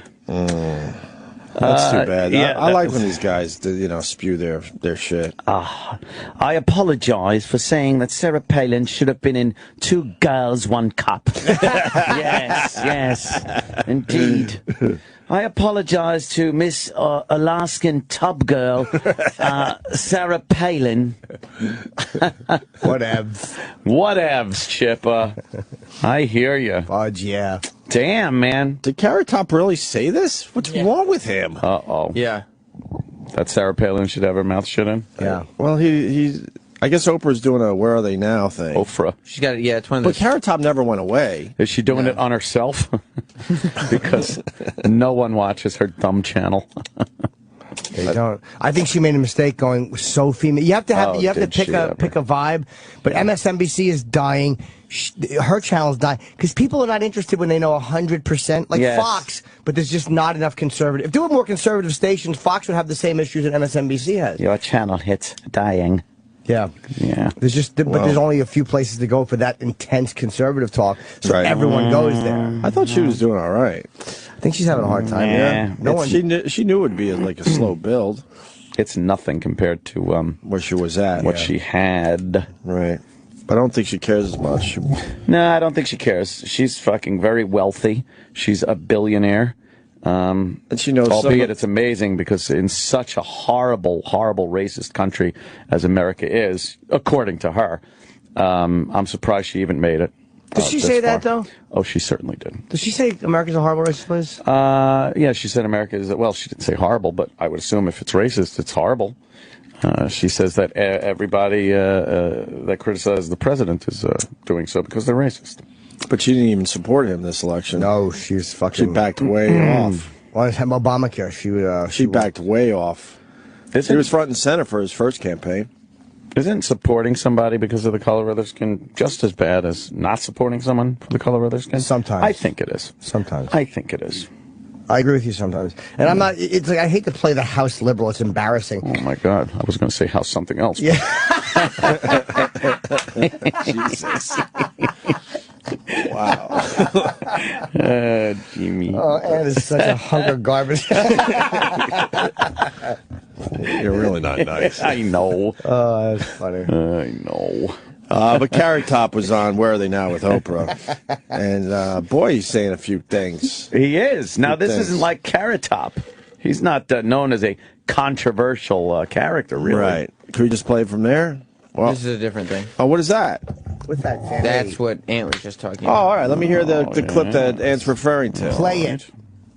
I'm playing Oprah it, on the but not BBC. I said play it. I'd already started. Oprah Winfrey has been a prominent supporter of Barack Obama. She thinks that both he and the office of president have been treated with contempt because of the color of his skin. There's a level of disrespect for the office that occurs, and that occurs in some cases and maybe even many cases because he's African American. Could we pause right there? No question about that, and it's the kind of thing that nobody It's I'm sorry, I didn't realize the clip was almost done. Go ahead. ever says, but everybody's thinking it. Everybody's thinking it. Thanks for telling us what we're thinking.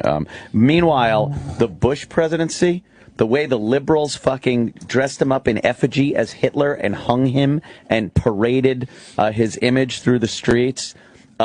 Disrespect for the office. Bill Clinton getting blowjobs in the Oval Office wasn't disrespecting the office.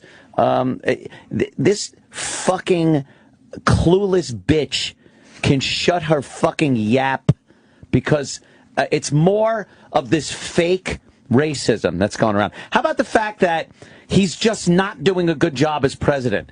And if you critique it, Oprah thinks you're a racist. Fuck you! But you got to think that there are a lot of people that don't like him just because he's black, though. Sure. All right. You would have to have blinders on not to believe that part of the statement. Blinders, I'd have to have a left blinder on. But here's. I mean, a lot of people never even gave him a chance because he was a black guy. Yeah, but here's that's the fact. pretty obvious. All you have to do is walk around and talk to people. Here's the fact of the matter. His fucking his sure thing votes are 10% of the country, 13 maybe. The ones that voted, much less than that. White people put the motherfucker in office. Stop already. Yeah, and stop already. When I think of, I guess there are people that think like that. We just don't really interact with them. But when I think of Obama and I get annoyed at this tax shit, I don't think like, oh, that black fuck.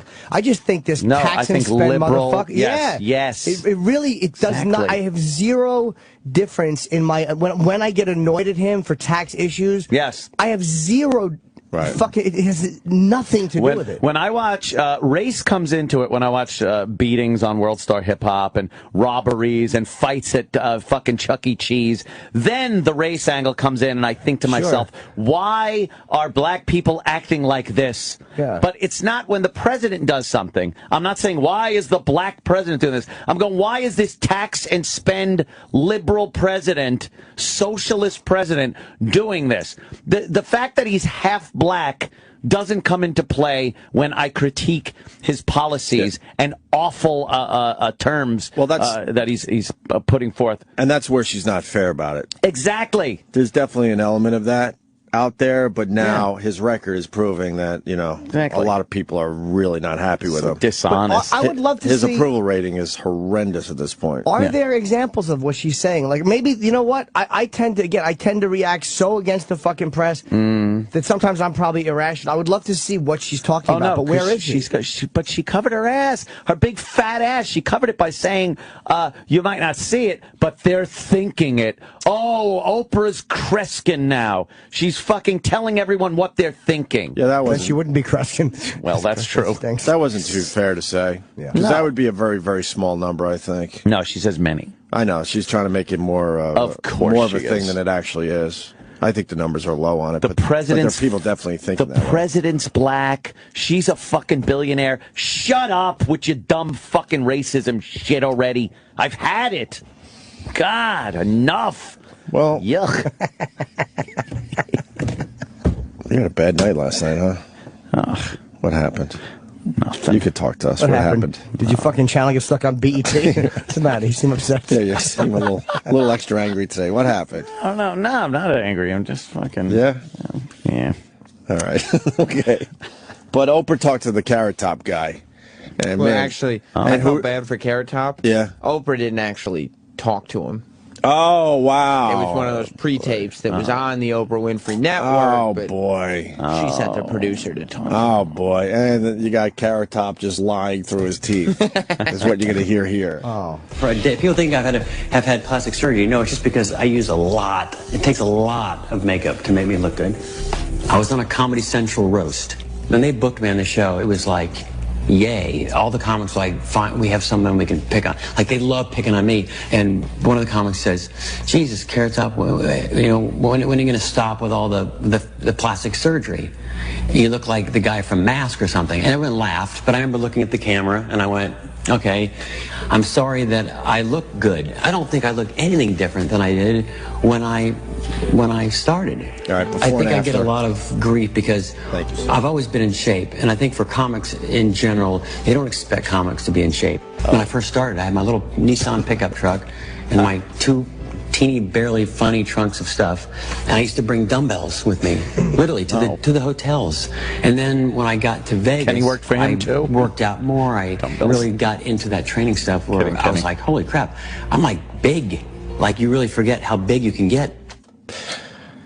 We've seen him up close and personal. He's a cool guy. We like having him on. Really great guy, yeah. But I don't know, man. There's some stuff going on with that face. Didn't he tell us that he tattooed his eyebrows in or something? Right. To make it easier for the makeup in Vegas or something? He did bulk up. I mean, he wasn't as big as he is now. Back in the early days, he was a skinnier guy. That could just be steroids or something, and his face is definitely wider. Right. What is he doing? Pull your pants up, Carrot Top. He's just fucking, I think, reacting also to all of this negative. Like, he's become the punchline for so many guys. And there's times like, all right, you tease a prop guy, but all these fucking fake edge cornballs that smash him like he's terrible. It's like, come on, man. It's all right, it's not my thing of props. Oh my goodness. But he's good at what he does, and he's not a fucking thief. He's not a thief. No. So leave him alone. He's really good at what he does. Yeah. Might not be your taste, but he's very, very talented. But just the way they attack him. I'm looking at all these pictures. You know what? I don't think he's had plastic surgery. If you look at the early ones, I think it's like, I think it's more of a makeup thing. Yeah. Can we go to? I think the problem is his nose looks the same. I think the problem is he like tattooed eyebrows on or something. I think he admitted that on our show. The cheekbones. But besides that, it doesn't look that different. Dude, look at the only thing is, in the 2007-94 comparison, the cheekbones in the middle of the face look a little bit more pronounced in 07. And he has a bigger face, so you would think the cheekbones wouldn't be as prominent. Yeah, and the chin is narrower. But Yeah, he's it looks like his smiling jaw's there, been sculpted. and he's stretching his face out in the first one. That's very calculated before and after. Yeah, just get us regular pictures. Let's see. There's definitely more of an. There's it more looks of like a there's more of an angle on pointier his chin. Yeah, it looks like it. You're right. Yeah, that could All be. right, so he had his chin implant. Have a little chin implant. Chin plant. No, I'm changing my opinion. Yeah. Okay, he's had his chin done. His lips look fuller. Oh, more kissable. And more kissable. and his cheekbones, even he's a bigger guy, and his cheekbones are more prominent. That doesn't seem like that's possible. And then he has some weird like shoulder thing. I wonder if he's had implants. On his shoulders? Yeah, or like body implants. Maybe not. I don't know. He just works out like a fuck. Right. He would kick your ass. Yeah, Carrot Top would be a fucking problem. With the plastic chicken, how embarrassing would that be? Oh, man. Just a fucking plastic chicken is hanging out your asshole. Right. It's all violated. Frank in Brooklyn, he's on the roids. I would think. He might cycle in and out every once in a while. What was the piece about? Like, where are they now? Or Yeah. He never went away. He went to Vegas and he makes a bloody fortune. Yeah, he probably has a big fucking contract in Vegas. Yes. Was he the Luxor still? He's got residency. At the Luxor? Residency. Or was it the MGM? Not positive. That must suck, though. You have all that, you know. Luxor. He's got the fame, he's got the fortune, he's got everything that he wanted, probably, and then you're just constantly getting shit on. That's got to bother you. Because at the end of the day, which is when everything happens, according to people, you know, he's probably used to the lifestyle he lives now. So that's not a new thing. But that fucking pounding he just gets all the time, it's got to be frustrating, man. Well, it doesn't help that he started out as a prop comic and no one knew who he was. So they made fun of him. That's probably what led him to working out like a monster. Yeah. Right? Boy, those props really do give you a bad rap. Yeah, and there's a guy named the legendary Wid. Do you know Wid? No. In out of Philly, and I worked with him in Wildwood, and he's crazy. But he's really a brilliant guy, and like comedians don't shit on him. He's like a prop guy. The comics, because the stage, it looks like fucking Hurricane Sandy hit it when he's finished. He'll have giant He's a mess, big cardboard boxes filled with things. But there's a real brilliance to what he does. You can't. Why don't we know him then? I don't know. I just don't know. I've never heard the name. I don't think there's even good footage of him online, to be honest. Oh my God, not a toilet seat. Boy, that toilet seat for prop comics. Yeah. That is the hackiest hack thing for a prop comic. He looks like a hoarder. Yeah, I'm sure he's been doing this for so many years. I remember working with him in 1992. Yeah. And, comics really like this Just guy. play this clip. Very good chance it's not going to be good. Good audio, yeah.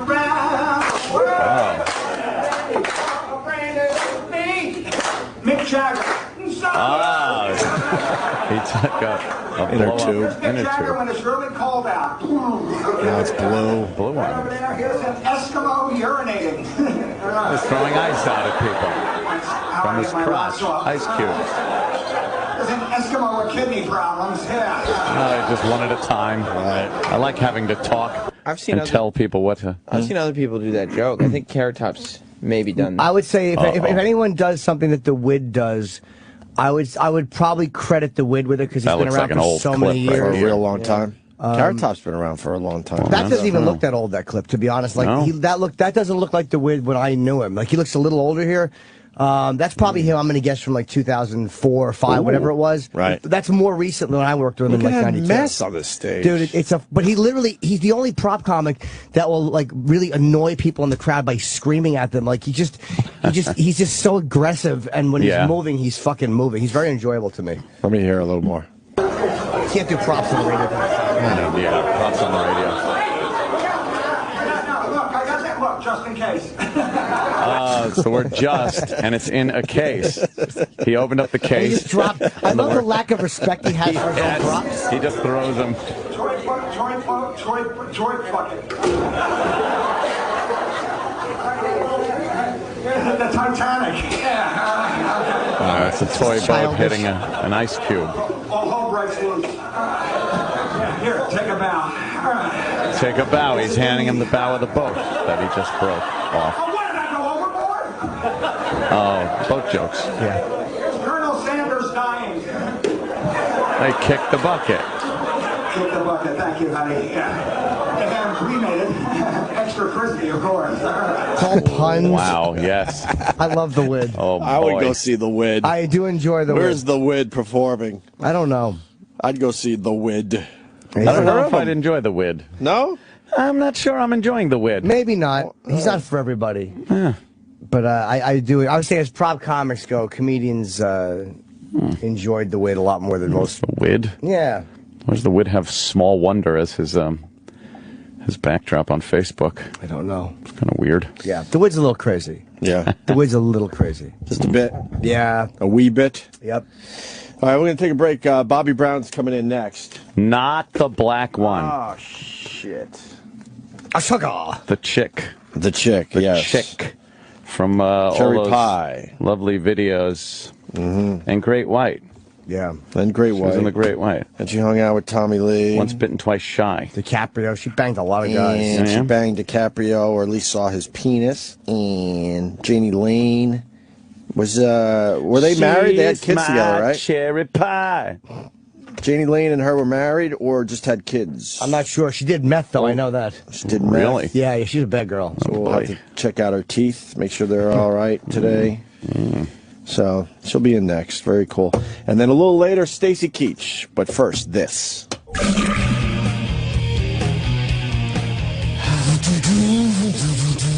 Fuck yeah. You like Smashing Pumpkins? Oh, I didn't know who this was.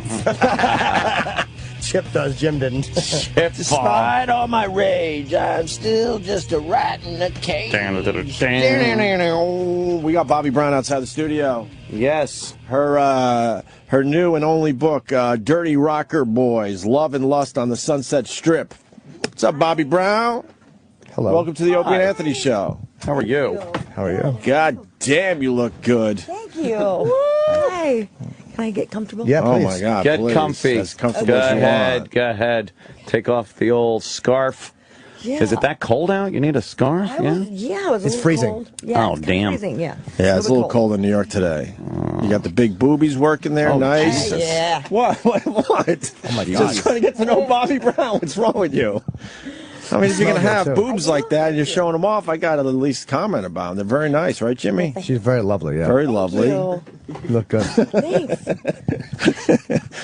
Taking the glasses off, the eyes looking nice. Thank you. Are we your first stop today or Yes. no? Oh, good. Yeah, a lot of interviews today.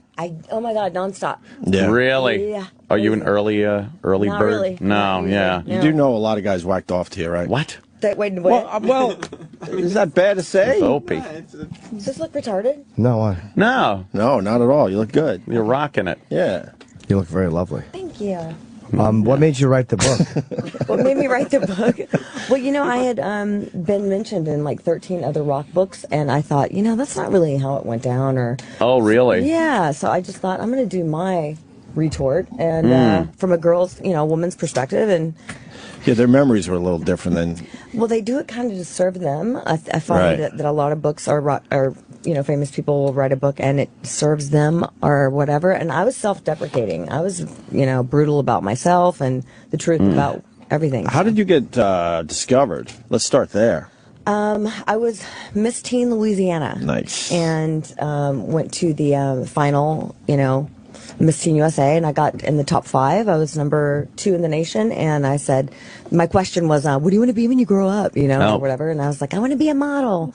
And I had some calls and went to LA after I graduated high school and kind of took it from there. Wow. Yeah. But what was the first thing you were in that people knew you from? When you hit LA, I guess. The first week I got there, I booked a rock video for Hurricane. It was and then shortly after that I was Star Search winner. I didn't win the final, but I Right. won 13 times in a row, which is more times What'd than you anybody. do? Spokesmodel? Oh, right. The spokesmodel competition, yes. Oh, I remember that. What Yeah, does the spokesmodel competition do? I always watch the They contest. would like You bring had to him in look and out of good. the show. It's like, can you read a teleprompter? And Yeah. now, Yeah, you just look good. yes, we'll be back honest with with you. more Star Search after Hitters. No, I mean this. Right, yes.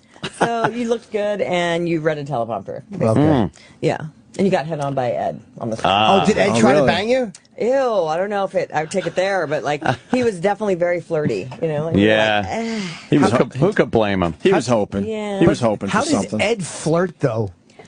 with the same line over and over, that's like a lazy Susan, talking about the stage, how it would turn around, and every Oh, time. wow, I'm that's like, hot. I've done this not 13 gonna get- times. I hear the same. Yeah. Oh, You're not going to get a God. girl by saying lazy Susan. No, not at all. Oh. And I didn't even know Smell what that my was. nose. It smells like Johnny's ass. Yeah, it was pretty gross. But and then he also tried opening the door of his dressing room naked. So Oh, wow. Wait, you're walking by and you open his...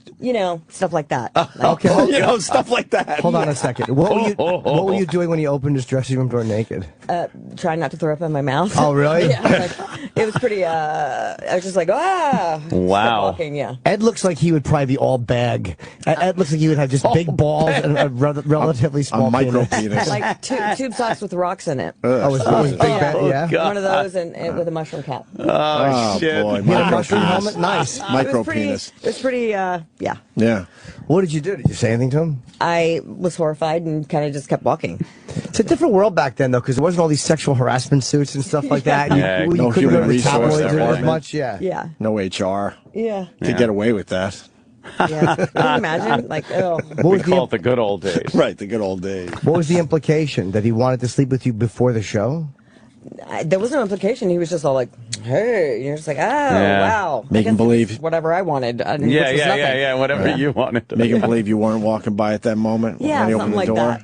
That's what I think. What a creep. Wow. Yeah. Yeah, so then, all right, you're doing all this stuff, and then what was the first, big video that got heavy Cherry rotation? Pie. It's got to be Cherry Pie. Was it, or was Actually, it no, Great it was White? Great White. Yeah. Wait, Great White was before Cherry Pie? Yeah. As far as the videos go? Yeah. What was the song? One spitting, What was twice it? shy. My, yeah, once bitten, twice Twice shy. shy. I remember that. Oh, okay. Oh, that's when the Oh, I was in love with you. Yeah, Thank yeah. you. You came out with that halter top thing Yeah. on. I with was your like, girlfriends. Yeah. Jesus H. Yeah, Christ. girlfriends- That's an attractive girl right there. Joining Yeah. the party. Yeah. Yeah. They come sliding in toward the microphones. Yeah, and singing. Yeah, exactly. Roll. Yeah. Don't believe me. Yeah. One's ingrained in my head. I didn't like that. I thought the outfits were very skimpy and revealing. I didn't care for that at all. Really? Yeah, I know. Yeah, that was a good one. I'm gonna give you that. It's kind of hard to become like a famous video girl now because videos are not what they, Exactly. you know, there's no central place. impossible, Yeah, really. you don't watch them anymore. It's not the same, yeah. Well, the videos do really well on YouTube, actually. Do They they? are watching the videos. Oh, yeah, I guess so.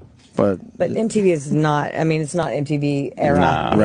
right, where everybody's watching the same stuff. Yeah, there's not too this many choices. Community of watching that happen. There's plenty of videos to watch on YouTube, but Yeah. you're not all watching them at the same time and like, oh, did you see that Remember one? they used to do the world premiere? Oh, yeah, it was a big They'd thing. do that whole setup for it. Yeah, it was like weeks they'd be going. And remember, next week, we got the world premiere. Exactly. The new Kip Winger video. Exactly. Oh, boy. Yeah. Did you ever fuck him? No. Just figured it'd be a pertinent question. No.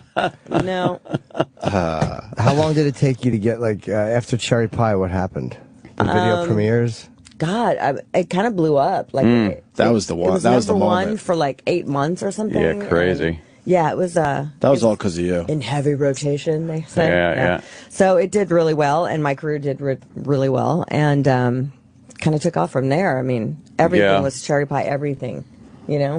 Yeah, you were. It wasn't even like you were just a little bit player in the video. I had no prominently idea featured I was there. Be in that video that much. I was actually shocked. I couldn't. I was in it as much, if not more, than the band. How'd you get the video? Yeah. They knew you, or did you just audition for it, or?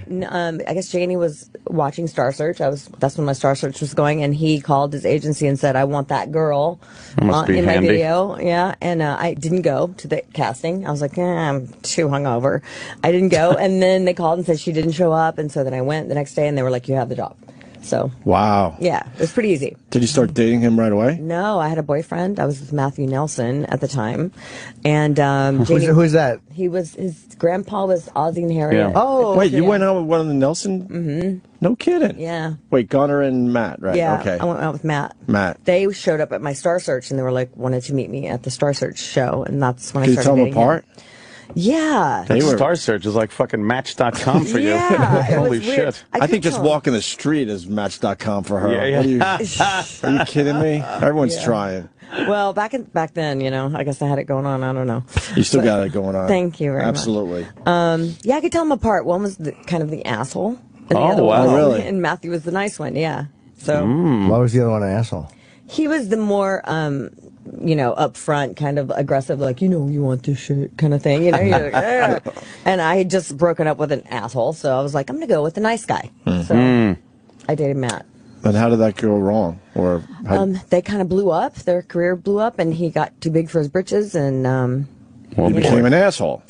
well, yeah, He might have kind became of. a little bit of an asshole, is what you're saying. Yeah, and then Gunnar kind of controlled him, like their career, like he kind of ran it because he was Right. the aggressive one, and I Damn. was bad news for him, so he made him break up with me, I guess. I don't know much about the Nelsons. They don't sing Garden Party, do they? Who sings That's it? No, that was Oh, his it is dad, the father. yeah. Okay, yeah. Yeah. What'd they do? They did all right. Ricky They Nelson. did. Their first record was what they did well. They did pretty. Yeah, Yeah. They had a couple hits. After the Rain and Love and Affection. Right. You would know them if you heard them. Okay. I wasn't a big fan, to be honest with you. Yeah, it was definitely guys. It was one of my favorite lines on Beavis and Butthead, though. What? It was like, who are these chicks? Totally. So then you go with Janie Lane after that? Yeah, he found out that we broke up and like called 4 minutes later, literally, and so we started going out. But he had already been on Howard Stern saying he was going to marry me one day when I was still Wow. with Matthew, and I was like, okay, that was pretty ballsy. And Did you guys have like vibes before that though? There must have been some kind of he flirting. had vibes. I didn't have vibes. I mean, I was committed, but Janie was definitely sending me flowers to the set on the Cherry Pie video, and would show up at my apartment like with my roommate, like, "Hey, what are you doing?" And I'm like, Well, that's kind wow. of creepy. Yeah, it was, so I told him, I have your number. I'll use it if I want to. He said he was devastated when I said that. Oof. So, But then Yeah. you guys fell in love, obviously. Yeah, for a while there. He gives every stalker hope. Right. Because, like, we're always Oh, told, like, shit. no, but that once in a while you hear that works with a hot girl, the guy Yeah. shows up. It helps if the stalker's a rock star Hey, and you're not right. living in his mom's basement That's reading true. Catcher in the Rye. oh my gosh. Yeah, that's true. Yeah. Were you guys officially married? I don't know. Yeah. Okay. For how long? We were married for 3.5 years. 3.5 years. And you had We have a one daughter. You had one kid together, right? Okay. She's 22 now. Wow. You have a 22-year-old? Yeah. Yeah. That's crazy. Yeah, she's in the dean's list at college. Right now, Yeah. everybody's Googling. Saying like, This is awesome. There's Yeah. a picture of her in the book. Yeah, I don't think there's a current picture of her, but I There's don't one have my that's phone in here either. There's one that's relatively recent. Let me see. Definitely looks like Janie. She looks a lot like him. Yes. Oh yeah, she's about I don't know, maybe 14 or so here. Yeah, she's 22 Ish. now. She's gorgeous. Yeah. You can look her up. Is her name Charisse? No, it's Taylor. Taylar Lane. Taylor Lane. So you were you partying back then? Yeah. Yes. What was your main indulgence? I started off doing coke and then went on to do a meth. It was the 80s, so it was the law. You really had to It was do like it. a 3-day turnaround Yeah. to lose 10 pounds, and Oh, I was shit. a model. So hey, you have a modeling job this weekend? Okay, no problem. I'll lose 8 pounds. No, here it is. Got it covered. Oh, shit. Yeah, and it was like that.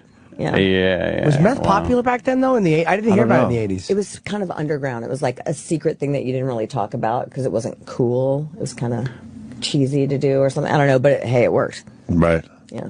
And you got addicted, right? Yeah, I mean, I think any woman who could see that how much weight they could lose in a matter of a week's time would become addicted had they known. Wow, yeah. Yeah, because it was Jeez. it was great, like to just lose the weight like that, women would die for that. How long were you on it? How many years? On and off for like 10 years. Mm-hmm. Oh, man. Yeah, because then you get off of it and you start to gain the weight. You're like panicky. You don't want to, God forbid, work out or diet, So yeah, it was, and it's bad because it screws up your metabolism, and Man, yeah, Yeah. that's fucking crazy. It was all rock. So you kind of like the rock guys. I did for a while. Yeah, I mean, I was just kind of thrown into that though. Everybody keeps trying to call me a groupie. I was not a groupie. I had my own career. I wasn't, hanging backstage waiting to get some rock dick. Like it wasn't like that at all. Right. Like I was a model working, and it just kind of worked. We met each other that way. But I just want to say you came out of meth all right, man. thank you. No, because you see the horror stories and the pictures online. You look great. Yeah, thank you. You lucked out. Yeah, I did. I did. You wear meth well. Well, thank you. It No, works. I mean you've seen the pictures though. Like Hey, kids, it it could ages work you for and you. takes your teeth and Look, no. Yeah, it's pretty bad. Yeah, Yeah. it's Yeah. pretty How bad. were you doing it? Smoking it or snort? Both. Whatever Yeah. it took. And I didn't shoot anything. No, by any means. okay. No, I'm not needles ever. Hate that. But yeah, smoked it, snorted it, whatever. Meth is pretty brutal to snort. Oh my gosh, your eyeball goes rolling out of your head. Like you're like, whoa. Like 20 minutes. Yeah. burns. Yeah, it does. I didn't even know I was doing it the first time I did it. Like, Really? They didn't tell me. And yeah, and I was like, what the hell was that? I thought Never it was understood coke. doing drugs when you don't know what they are. When someone goes, "Here, take this," and Yeah. people just pop it in their mouth. you just assume it's all right. Yeah. It's called having a problem. Oh, is that it? Yeah. I didn't think that was. Are you clean these days? Yeah. How long? How long? I'm not one of those who Okay. are all like 18 days for Right. I don't. It's been so long that I don't do that. I mean, yeah, I still drink every now and then. Right. I'm social, whatever. A little but weed every once in a while. social, whatever. Like I said, but nothing runs my life anymore. So You're not doing hardcore drugs. no. Did you date DiCaprio? I read a little bit about that. Or was that just a... That was just a hookup. That was just a hookup, and I mean, he was young. He, Basketball diary time, right? Yeah, he was really 21. young. He was 21 when he made Basketball Diaries. Okay. He was really young. I was like, I hear he has a big piece. Why? That's to what me at the time it was big comparatively to his little 19-year-old self, and plus, like now it could be totally different. Who knows? Well, he has put on a couple of pounds. It might You know look what a I'm little, saying? Like, a little different. It might be Sure. Yeah, that was a long time ago too. So Well, the part that was interesting to me was not his big, delicious penis. It was the fact that he wanted you to put a condom on him for oral sex. yeah, it was weird. What the hell's that about? I think he was just like, I had dated some crazy rockers, and he didn't know. He was very uneducated about, diseases, how you get them, how you're, so he was like asking me questions that was kind of a mood alterer and a negative. What did he ask you? Oh, shit. Do you have any diseases? Do you have herpes? Do you Here's have a I was just checklist. like, wow, this isn't usually part of the foreplay, but And then he wanted me to put a condom on. I was like, oh, I've never done that before. I wish I fucking Or love again. what a great attitude that is. I love her. Yeah, never did it before and never will again. So there you go. Oh, you like it raw? No. Who doesn't? It was awful. Pretty huh? gross. Yeah. It was Wow, that's so fucked up. So did you put it on An for the idiot. oral sex? Yeah, I tried it. I was just like, yeah, why not? I'll try it, sure, whatever. And it was rancid. It was bad. Did he finish though? Was he able to or no? No. Yeah, that's hard with You that. gotta read the book. Do that. Really Yeah, read it yeah, down. yeah. There but you go. But you have to. It's like even if I knew the answer to certain things, you still. You No, have to. I didn't finish. I wasn't about to finish with it like that. I was like, ugh. Would you take it off him? That's I got off him, period. I was just like, yeah, this isn't working out. There's a lot of great stories in this book, by the way. And I have like two Well more written. books worth of stories. There Really? just Well, wasn't enough. Let's get this one No, sold, you and know what we'll I mean? move on to the second one. Yeah, right. No, I have lots of great stories. You and Pamela Anderson. Yeah. I think you're hotter than Pamela Thank Anderson. you. I really do. Thank you so much. Oh, yeah. Thank you. I always thought that. Thank you. And you hooked up with Tommy Lee, too. Yeah, we were engaged. Right. Jesus. Wait, he were nice? you with Tommy before Pam, right? Yes. Okay. Yeah, I introduced them. And then he blows you off for her? Kind of, yeah. We were breaking up, and she came around, right around that time, and 4 days later, it was kind of like he was giving me a play-by-play, kind of going like, I'm gonna go, fuck Pam, I'm gonna do this, and I'd be like, fine, you guys deserve each other, whatever. Like I was trying to be cool about it, but little did I know that we're gonna marry. Wow, yeah. Like that was pretty devastating for me, but You really loved him, huh? I did. Yeah. Mhm. He was nice to you, or was he abusive, or a dick? He was all of the above. Shit, really? I mean, but it was not until the end was it abusive or but he's for a rock star, very insecure, used to be very insecure, but all of them were actually. It's really weird. You would think that they would have such confidence and because they have so much going for them, and they're probably the most insecure people I've ever gone out with. Wow. That's so needy. So needy. It was weird. Well, maybe also when you're on that level, you're used to dating girls that are totally submissive to you, and then when you have somebody else who has their own career, it might be a little bit harder. A little intimidating, right? They hated me having my own career. They both wanted to try and stifle the career. Why is that? Probably for the reasons you're saying. Oh, because it puts you in touch with other people on their level, too. Yeah, they just didn't like that I had my own shit going. They wanted me to just follow them around. Be dependent on... Yeah. I hated that. And then you and Pam just never got along. I was friendly to her in the beginning, and I didn't know that she had any other eyes for my dude or anything at the time, but she was very flirtatious, and she seemed to be the type of person who was validated by man attention, and like she didn't have a lot of girlfriends, it seemed at the time, but the focus was definitely not on me, it was on him. So that could be different now. I don't know her personally that well, but yeah, they got married 4 days later, so I probably what do you mean not 4 wrong. days later? Like he and I broke up. They met, and she tried to come around and hang out, and it was probably like a month or so, and then we were kind of breaking up, and then he followed her to Cancun. I moved out, and he followed her to Cancun, and within 4 days they were married. After That all went actually down 4 getting days together. after you? Yeah, after our Holy final breakup. shit. Yeah, it was pretty devastating for me. I have to say that was the downward spiral to my addiction. And that was and that was a huge story. Obviously, we all saw I that. couldn't go anywhere. I couldn't turn the TV on. I couldn't open a tabloid. I couldn't go outside of my house. It was like constant reminder of this blow, this complete, betrayal. It was really hard. And I got down to 90 pounds. My addiction just went spiraling. What were you doing at the time, addiction-wise? Meth. Just meth. And I got out of control. Did you have the money for it? I mean, it gets expensive after a while. No, I had my own career, I was making my own money, and I had good money. How'd you get out of the downward spiral? God, it took like 5 years Yeah. to just, let go of the pain of that, because it was kind of like a publicized death or re-stabbing of, with the back over and over. Like having to see it was just kind of killed me every time. Did you do any things to get back at him? I called a press conference after they got married, and basically for free, didn't get charge any money. I just wanted to do them a favor and let them know what had just happened and where they were and what their room number was and their hotel and everything. Oh, okay. So the answer is yes. Yeah. I So, did yeah. do something to get back at them. Yeah. So I kind of ruined their honeymoon and their nuptials. So, but I guess they liked it. I don't know. Yeah. Did you know about she says he has hepatitis. I think he says he doesn't, but did you? He doesn't. He doesn't? No, he doesn't. So she lied?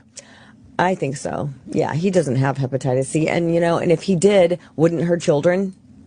You'd think. I don't know. If she got it from him, Okay, and she had their children after they were together. Her children would have it. You'd think. They don't. Well, that's like breaking news. Well, I mean, think about it. It's just like logical if you just, you know what I mean? Right. Like work it out. I don't know, but he doesn't have it. Who was your rebound after him? Who wasn't my rebound? Oh, yeah? Like, Yeah. who was the first one where you're just like, Man, fuck those- this, I'm going to town? A lot of lucky guys. He was just a model, and he just Straight? Yeah. Was Wow, he that's straight? fucking weird. Yeah. A straight model guy? Yeah. Wow. She goes, yeah. Yeah, he was straight. I had a lot of, it was kind of like a year of hate fucking. Yeah, huh? Nice. Yeah. And then I was celibate for like 5 years. Then I went from Damn. doing that to nobody. It's like keeping a Lamborghini garaged. What are you doing? I would just do I would just do it to be a dick. Yeah. Like, take them home, screw them, and be like, here's some money for a cab, get out of here. And they'd be You like, gave what? them money to leave? Fuck yeah. Wow. Yeah, I would kick them out, and they'd be like, well, you know you want this. I'm like, no, get the fuck out. Oh, man. Any Yeah. tears? That'd be funny. Guys like, come on, I love you. It was really weird. Yeah, she Put the put the stiletto heel in his mouth and go, get the fuck out of my Yeah. house. And then I wouldn't speak to them if I saw them out. They would be like, hey, and I'd be like, I would just ignore them. It was awesome, I guess. It was just my hurt. It was my pain. I was just trying to inflict pain on everybody. And then celibate for 5 years. Yeah. Wow. Then it got weird. That was weird. Then I got like, skin starved. I didn't know, like, when I really wanted to have sex after the 5 years, I was like, what do I do? I felt retarded all over again. Wow. Yeah. It was scary, nervous. Yeah. Did you see the sex tape that they put out when Tom Did I? Oh, you did watch it? Did I? Well, you gotta read my book. It's, it was a joke. It was a running joke. Every party I went to, they'd be like, oh, I'd go to the bathroom and I'd come back and it would be on, like in the background. I'd be like, oh, wow, here, it's that thing. We showed it at Thanksgiving. thing. We showed it at Thanksgiving dinner one year. It was awful. We had a showing, Like, a family showing. showing. I love you. I love you. I love you. I was like, oh my God, I'm going to be sick. Yeah, I wouldn't like that in bed wow. either, actually. Hearing I love you, like, all right. Yeah. Like, come on, right, dude. enough of that shit. Yeah, she writes about that in the book. Dirty Rocker Boys, Love and Lust on the Sunset Strip. Yep. Yeah, you do you are fairly detailed. I am very detailed. And you said, I like the fact that you threw it. I think Tommy, you're still a little annoyed at, because you threw a good jab at him about Tommy thought he had the biggest dick in Hollywood, and then you said Leo, and you were like, good. Leo might be bigger than Tommy. Wow. I don't know. Like I said, currently, Gotcha. you can say, at the time, and I was on drugs, I don't know, but at the time, I remember doing exactly what I say in the book, like turn the lights on, like, let me check this out. Like, whoa, what did, because I wasn't expecting that at all, So I was like, wow, okay. So, yeah. But I mean, who can say? He might have grown into his girth. Sure. I'm not sure. I don't know. Like, a tiger cub's got them big paws. Yeah, you never know. Like 10-year-old kids have the really big teeth and ears. There you go. What are you going to do? Fair enough. I don't know. You said no one wore rubbers back then either. None of the rock stars did. Yeah, rubbers weren't fun. I don't think they are even still, but like, yeah. Terrible things. Yeah. Let me ask you, were you on the pill at that time or no? I was on a shot called the Depo-Provera shot. Oh, that one. It makes women crazy sometimes. My ex-husband used to say it made me a really gnarly bitch, but I just thought I was already, so I don't know. What's that, 5 years or something it works for? I was on it for like 11. How many times do you have to get shot? Once every 3 months. Oh, that often? Okay. I'm thinking of the thing that gets implanted. What's Yeah, they got those implant Yeah. things. They're like, it looks like there's little wires under your Ooh, skin or something. That's crazy. No, this is a shot in the butt every 3 months, and a woman get no period. It's kind of awesome. Wow. Yeah, do you have a tampon? No. I don't. That's a pleasure right there. Yeah, Sure. it's kind of a plus. Anytime. Yeah. So when did you mellow out? Like, what mellowed you out? I don't know. Am I mellow right now? No, but I mean, like in the lifestyle wise, like as far as partying so much and. Well, you found balance, obviously. Yeah. You're Yeah. not doing the crystal meth, and Yeah, I wasn't going out. Yeah, God, it's been a while. I don't go out at all anymore. Like, No? So I was just telling my manager Lorraine. I was like, I don't know if somebody could pay me because some girls were coming into the hotel just getting home or just getting in. It was like an hour ago. Walk shame. Just all like, and I was like, wow, I don't think anybody could pay me to do that anymore. And I went, well, maybe they could pay me, but I don't know that I'd enjoy it. Yeah. But yeah, I haven't done that in years. Well, have guys offered you money? Offered me money to what? Well, I mean, have they offered? I'm not saying you take it. Yeah, I used to have, but I was too proud back then. I was like, I don't need your money. Yeah, I look back on that and go, well, maybe I could have reconsidered that, but I never did. Are you married now or dating? Or? No, I'm single, divorced for a long time. Haven't had a boyfriend for a while. Yeah. I don't really get hit on, honestly. I get hit on online, but like what's that? Why do so many beautiful women say that guys don't even hit on them? Why? I don't know. Are they just scared or just assume that you got to be taken? I don't know. Honestly, I don't know. I mean, it's probably that. It's probably they think you're taken, or they think like there's no way there's something that she would go for me. Actually, people just don't want to hit on me. And if they do, it's really crazy. Like it's over the top. They feel like they have to be so over the top, and that freaks me out a little bit. Yeah. Yeah. What do you consider over the top? Like, hey, do you want to go back to my house and fuck? Like, what? Oh, yeah. That's a little over the top for me. That's a little. I like to go a little slow. A little I like subtlety. A little slow. Somewhere between that and a cup of coffee would be nice, right? A guy said that to you? Yes. Wow. Yes. That's a bit much. It's embarrassing. Yeah. Are you on Twitter? Yes. All right. At Bobbie Jean Brown. Are people cool? Huh?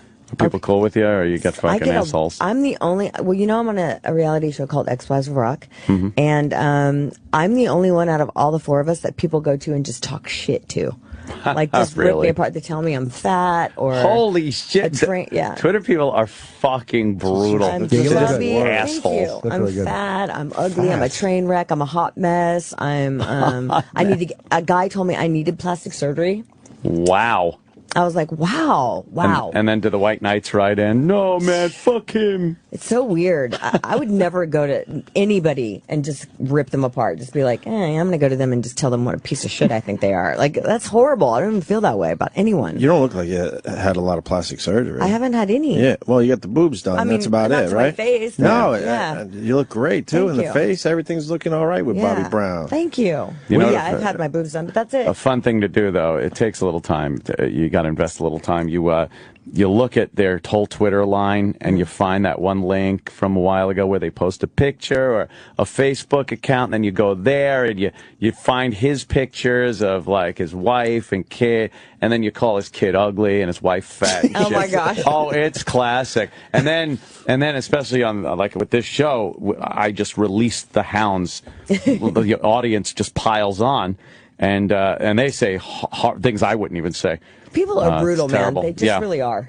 Well, yeah. I don't know what it is. It's this newfound outlet that people have to just be to hate, fucking horrid. Brutal. We think out loud. Yes, everyone can hear it. Yes, And then I engage. My show will say, just don't engage. Just ignore them. I can't help it. Yeah, I know, I have to, I gotta fight say back. something.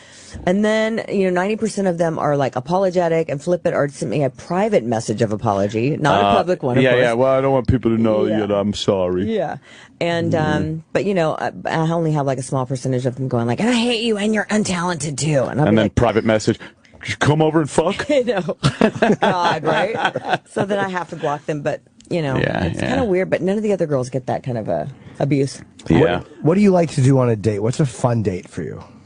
I like to laugh. I don't care what we're doing. I think if you're funny or having a good time and just confident and whatever, I like to go to comedy clubs. I like to go get coffee. Jimmy. I like to go to dinner. Ooh, coffee and comedy just clubs. chill. That's Jim Norton written all over. And dinner. I like eating. And dinner. I like to eat. Sure. I eat. I'm definitely an eater. Wow. Yeah. A girl who likes to laugh. I think I made a mistake. I took her to see Lincoln. It was really a dud. Horrible date. I think movies are bad dates. Well, you don't talk. Yeah, you don't talk. It's You're like all just fucking- awkward and like weird. And, Right. Yeah. Trying to make a move in the movie theater. Unless she's into giving you a handy. Oh gosh. Yeah, that happens often. A movie like in Taxi Driver. Oh my gosh. Bring it. Hey, where were you at with Janie at the end of his life? He and I were actually really good friends. He he asked to move in with me like a month before he died, and I was like, you can't move in with me and my boyfriend. I had a boyfriend at the time, and he was like, why? I'm like, okay, I should have known that, I have a lot of regret about that because I was like, you're crazy. But I mean, clearly he was reaching out in a way, to his first wife to ask to move in with me. That's kind of weird because we had an apartment downstairs that we were renting. He's like, let me just move in downstairs. I'm like, that would be so weird. Right. What did he die of? Acute alcohol poisoning. Did he know at that point that he was dying, you think? I do, think so. There's a lot of speculation and things about his death that I've come to learn that nobody really knows, but he should be alive right now. He relied depended on some people that he trusted to take him to get help, and they didn't. They basically took him to get more alcohol and then dumped him off at a hotel under an alias and left him there. Wow. That's where they found him. Yeah. Yeah. Horrible. Yeah. So do you really think sad. that was? Do you think that he was attempting to dry out, or just to Yeah. go to a sane place? He was begging to go to a hospital, and they said they were taking him, and they didn't. They basically he was assaulted and left in. Jeez, why did they assault him? His wallet was stolen, his shoes, all of his personal belongings, and he was checked in under an alias and left at in the hotel with a "Do Not Disturb" sign on the door. And who are these people? That's the question I want to know. Yeah. Do they know? The only person that can question that is his wife, and she's not going to. Why do you think that? Why was there an insurance settlement? There's some interesting speculation. There's a lot of things that we don't know. But there's some suspicions there, obviously. There's some weirdness, some stuff, some suspect stuff that came out after the fact that really is annoying and upsetting. And I mean, I don't have all this stuff as like valid proof, but I do have enough information to say that I think that he should still be here. Right. And that whoever's hands he was in at the moment really left him in a vulnerable position, and he should have been taken to a hospital. Wow. Damn. Yeah, and I'm saying that. I'm probably going to get in trouble for saying that. No, but you're just giving an opinion. No, it is. I honestly think that if he'd have been in someone else's care, that he would still be here. And do you regret not letting him, Absolutely. Yeah. I have a lot of guilt about that. Yeah, but I mean, really, like you said, that would have been a situation. Really strange situation. I know. Yeah. Most times it does. Most times when an ex wants to move in, they're usually, that's usually a bad move. Most times. I would assume, especially when you're living with your boyfriend. Yeah. That would have been difficult for him to try and manage. But I can't blame the boyfriend for not wanting the ex-husband rock star to move in. Of course. Yeah. So crazy. Yeah. Wow. It almost never happens where the person is reaching out. And who knows, if he would have moved in and then died, then you would have felt completely guilty, like I shouldn't have let him because he moved in. Yeah, but he probably wouldn't have died because he would have been in my care, but that would have been a lot of care for me to have to deal with, Right. It would have been a lot for me. Who knows? I mean, coulda, shoulda, woulda, I just don't know. In hindsight, of course, you could beat yourself up, but I mean, it's really kind of silly. Yeah. You can't. So. Wow, that's something. Heavy. Any of that in the book? A little bit. Yeah? Yes. It's called Dirty Rocker Boys. And the picture on the cover is you in a red halter top, looking rather in my lovely, heyday. with jean shorts and sucking on a cherry. Yeah, that was from back in the day. Yes, your lips look very lovely in that photo. Thank you. Trying to say that, not be creepy. No, I have good lips. You certainly do. I was blessed with some good genes. Are you doing any book signings? Don't have a press tour planned yet. I mean, this is the first of my stops. Okay. Yeah. So I think it's all downhill from here. Yeah, I think it kind of goes rule. with how it sells. Is what I think. I don't know. What was Janie Lane's demons, you think? He had a lot of, issues with things that have happened to him, along the way that he never really had closure with, and like what? Or you don't say? Professionally, do you mean? Read the book. No, I know, but I know. This will sell the book. I'm telling you, I know. because there's a lot of great stories in it. Yeah, a lot. things with, family growing up, no closure, things that happened to him when he tried to succeed as a musician, like Tinseltown type of situations you may be put in or not put in or thrust upon you that you wouldn't prefer or choose. And, Hollywood at its goriest or most fucked up, maybe, and that he couldn't really deal with. And, I can't really say what, but just imagine, some fucked up shit. There's a really hard thing when you're in a band, whatever. It seems like it's hard to stay relevant for as the times change. Like a few people squeeze through and manage to make the jump, like through grunge and then after grunge into whatever happened in 2000. It's a very bottlenecks, and then a lot of people are kind of left behind. Well, grunge took a lot of them out. A lot. I mean, destroyed a lot of careers. It really did. I mean, it totally changed that entire decade of, rock and hair metal and whatever. I mean, like I even say it in the book, you know, he saw the writing on the wall when he went to his label, and the warrant poster was removed and replaced with Alice in Chains. That's a famous story. Yeah, and he was just like, I remember him coming home just going, wow, like it just was, you know, Just hit hit him him. like a ton of bricks, like that here it And is. it was over for those guys within a day. It was unbelievable how It was fast like the music. overnight. It was unbelievable how fast the music changed because I was doing rock radio at the Crazy, time, right? and all that stuff we were playing, the hair bands. Yeah. It just And it went to felt grunge. It just felt like out of place, like instantly. Yeah, it was weird. It was like overnight, literally. Unbelievable. Yeah. But you need a little bit of time, and then what happens is a resurgence. Oh, they came People back get a few of the nostalgic in bands, 10 years sure. usually, and like Sebastian Bach and a lot of those guys are doing great now. They're out doing gigs. You know, It took a while though. Yeah, I it think always you have takes to a little go while. away. I think you have to kind of go away. Yeah, you got to go away for a If while. you're forcing it on people, they're going to be like, Yep. oh, hell no. And then, Yeah, and then you're yeah. done. If you go away and then come back, I feel like that's the It best. needs an element of nostalgia to it. Or grow a little bit and change. Like Metallica cut their hair, and it might sound like a big deal, but it is a big deal. It was a big switch. All of a sudden, there was something different about the band. It just felt like a little bit different and newer, whatever it was, and the music was still good. Sometimes you got to switch it up a little Like bit. Chris Cornell, he went from that whole grunge hair, you know, I remember, and then he was on Rolling Stone with his like new model cut. You're like, whoa. Yeah, so yeah, I think it is important to change your look and your style and your in every way, I guess. He's got an amazing voice, Chris Cornell. Yeah, he really does. Jeez. Really, really does. Very talented. He is talented. What a talent. He is he's, so talented. He's a performer. He is. He is. I saw him live. He was really good. Yeah. Well, the book is called, like I said, Dirty Rocker Boys, and it's good. I flipped through it. I didn't read the whole thing because I just got it yesterday. So we have a crack team here. Yeah. But I think we got it done, though. We got yeah. some good stories out of Bobbie Brown. Yeah, I got some good stories. I like the fact that you talk about people honestly. You're not killing anybody from what I read. I mean, I just like, no one talks about that stuff. They're always too vague, and not that I need to hear about DiCaprio's penis, but you bet I wanted to, and I'm happy you talked about it. I just feel like, I didn't want to deprive the reader of any of the facts, and I don't make myself glorious in the book. I'm very truthful about, myself as well, and I'm just honest. I'm just honest is what it is. If anything, I don't lie. I tell too much of the truth is my problem. Mm-hmm. I overtell. Oh, jeez. Yeah, I know. And some good pictures in the book. But thank you. By the way. Thank you very much. It's always nice to know that Tommy, DiCaprio has a really big dick, because you like to see a guy who's got a great acting career and is really handsome have one more thing going for him.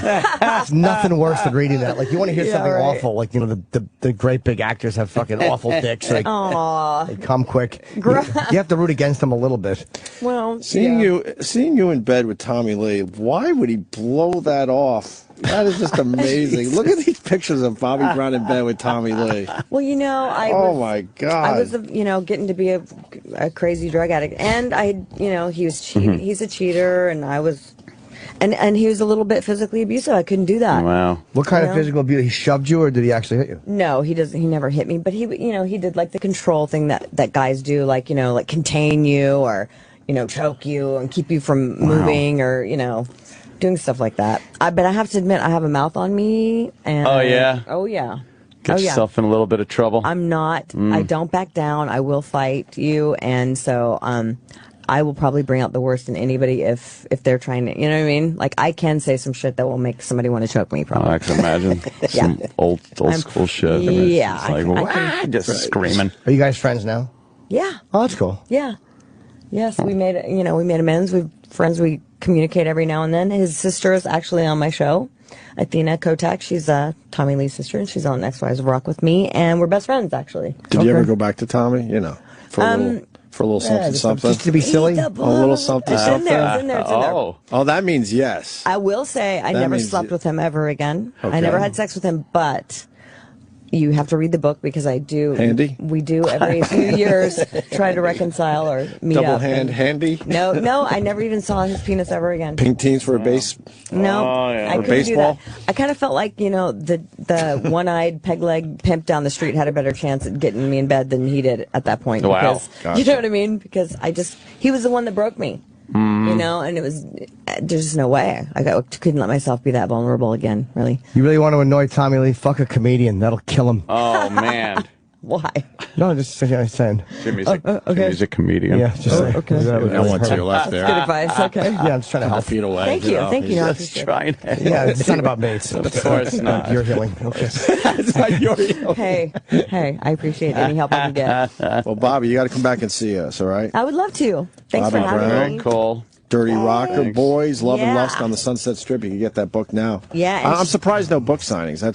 What's going on with that? It's not even out yet. The book's not even out yet. When does it come out? The 26th. But people have been talking about this book for a while. They have. All right, so you'll be doing some book signings. I think so. That's I think pretty it's- obvious. Yeah, we're just in pre-sales right now. Wow. Okay, so you can go on play Amazon and get it. And next Tuesdays, usually they come out on Tuesdays. Next Tuesday, the 26th. So that's when the book comes out. Yep. And there was a huge 3-page piece on it Friday in the Post, Yep. I think. So Yeah. it's getting definitely good press. Yeah. And check out Ex-Wives of Rock on Saturday night. I take a peek every once in a while. Who else is on that show? Sharice Neal and myself and Susan Blue Ashley. She was married to another guy from Mort, and Athena. Athena, right? Who was she married to? James Kotak from the Scorpions. Oh, okay. Yeah. Scorpions! Yeah. James Kotak. Thank you. We're going to Thanks take for a break. having me. Thank you, Bobbie Brown. All right. Stacy Keach next. Stay there. We should do a montage of the first things we say when these mics go on. Oh, that would be funny. Because even after all these years, it's just dumb little noises. Noises. How we doing this morning? Make sure all the tones are there. Let's do it. Let's do it. Let's do it. Yeah. Yeah. Yep. Yeah, you got to feel it out. Feel it out. Like, Get some lows. Get some highs. Get some lows. Get some highs. Welcome aboard. Welcome aboard.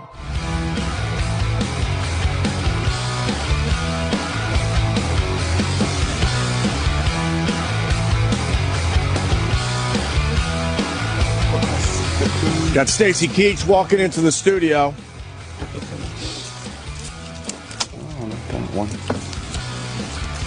Maybe. There he is. Stacy Keach, my God. Good morning. Good morning, sir. Stacy Keach. That's Stacy Keach. There he all is. right. I know. Is that working? I recognize him. Well, I'm trying to get on the network. It's a big pain in the ass. Yeah. Trying out these Google Glass things. And it's kind of a pain. Are you a tech guy at all? Are you a technology guy? Not really, no. No? I guess we all are to a certain degree. We have to use our smartphones and computers, but Some people just outright reject it, though. It's always funny to talk to my someone. wife is like that. Where she won't touch email or any of that stuff? No. She's texting. She's very proud of that fact that she's a texter. All right, And I that's said, a start. She's just she's a click away from being an emailer, which she doesn't want to do it. What do you think it is that people reject that stuff for? Is it just it seems like an overwhelming technology to learn? I think so. With my wife, that's certainly the case. Yeah. But she is now, I think, so overwhelmed with. We have 2 kids, and they do everything. Okay, Glass. So Anthony's looking at us with Google. Take a picture. what have you got there? What am I looking at? Yeah. there? I'm Oh, taking you a have picture of you. You have one of those. Stacy Keach, I'm taking a picture of you with Google Glass. Google Glass. Google Glass. This would blow your wife's mind. That's the first time I've seen. Okay, Glass. Yeah, and pretty soon Record a video. Yeah, there's gonna be a video he's gonna see of Knuckles getting really close to his eye. Oh, there it is. Look, I got Jimmy and Stacy Keach. Got you both on there. Fantastic. There we go. Look at that. Oh, there it is. Now I could just do an extended video. Oh, there's E-Rock. Here it is. Well, okay. You know what? I'm just going to leave these on for Stacy Keach. That's comfortable. That's comfortable to look at. As I do an interview with Google Glass, I'm just going to hang out. Now, where do you get Google Glass? I don't know. Some guy sent it to me. Oh. It was like, hey, check this out. You can't buy it at like Best Buy or something? No, not yet. It's Not like yet. kind of still in Online? beta. It's still in beta. Testing kind of a thing. You got to show it. So, yeah, there's a little heads-up display in there. Mm-hmm. And one eye, which is a little uncomfortable to look at. From this point of view as well. You look strange. Yeah, with or without these on, I look strange. We thought you were losing your mind. No, I was talking to my Google glasses. Cheers to Google glasses. So Stacy's got a book out, of course, and this is you, huh? Life on and off the stage. Yes. And this includes Alec Baldwin forward by, and this includes like everything you've done, television shows, pretty much stuff. Yeah. Because I remember Carib. Oh my God! That was one of my faves back when I was a kid. I used to watch Carib. That's really going back. That is going back. That was fun. That was a fun. I like show. those shows from back then. They're kind of playing now on certain channels. You get some of the older shows. Quinn Martin. Yes, Quinn Martin production. Yes. Always had the Act Streets of One. San Francisco. Streets of San Francisco was one. Barnaby of course. Jones. Barnaby Jones, the geriatric gumshoe. Yeah, that's right. Yeah, absolutely. My brother named after Quinn Martin. No kidding. We were a TV family. I got a brother named Quinn. I'll be darned. Yeah. And not one named Martin, though. Not Martin, though. We didn't like the name Martin. They liked Quinn, though. Yeah, that was... And Darren for Darren Stevens. How about that? You got a Darren, too, right? Yeah. You don't care. It's okay. All right. I don't blame you. Just useless information. We were named for films in my house. Oh, yeah? Yes, I have a sister. Her name is Twinkle Twinkle Killer Kane. No, you don't. I know. Yeah, good try. Okay.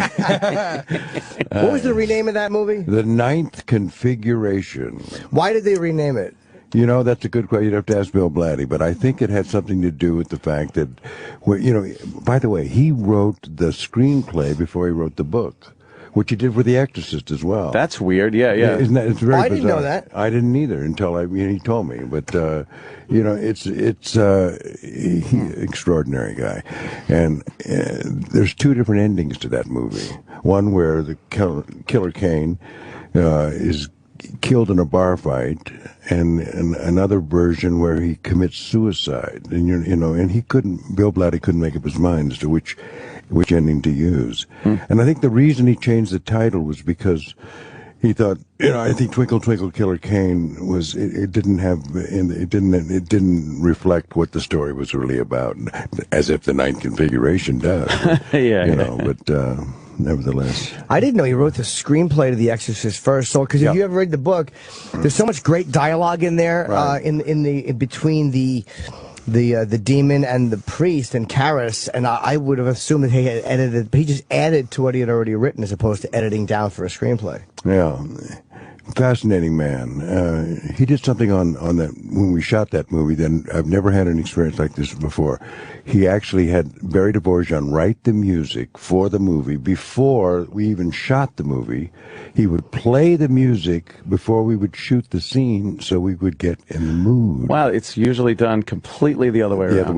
Yeah. They play the movie for the kind of brilliant though. Yeah, people that put the music actors together. into the that would kind of get you a little more. Brilliant. Yeah. And you start off talking about your cocaine bust in London. What year was that? And 1984. Peruvian Flake? I don't remember. I don't remember. It was from Cheech and Chong. Cheech and Chong. Yeah. It's turning blue. Must be Peruvian Flake. How'd you get busted?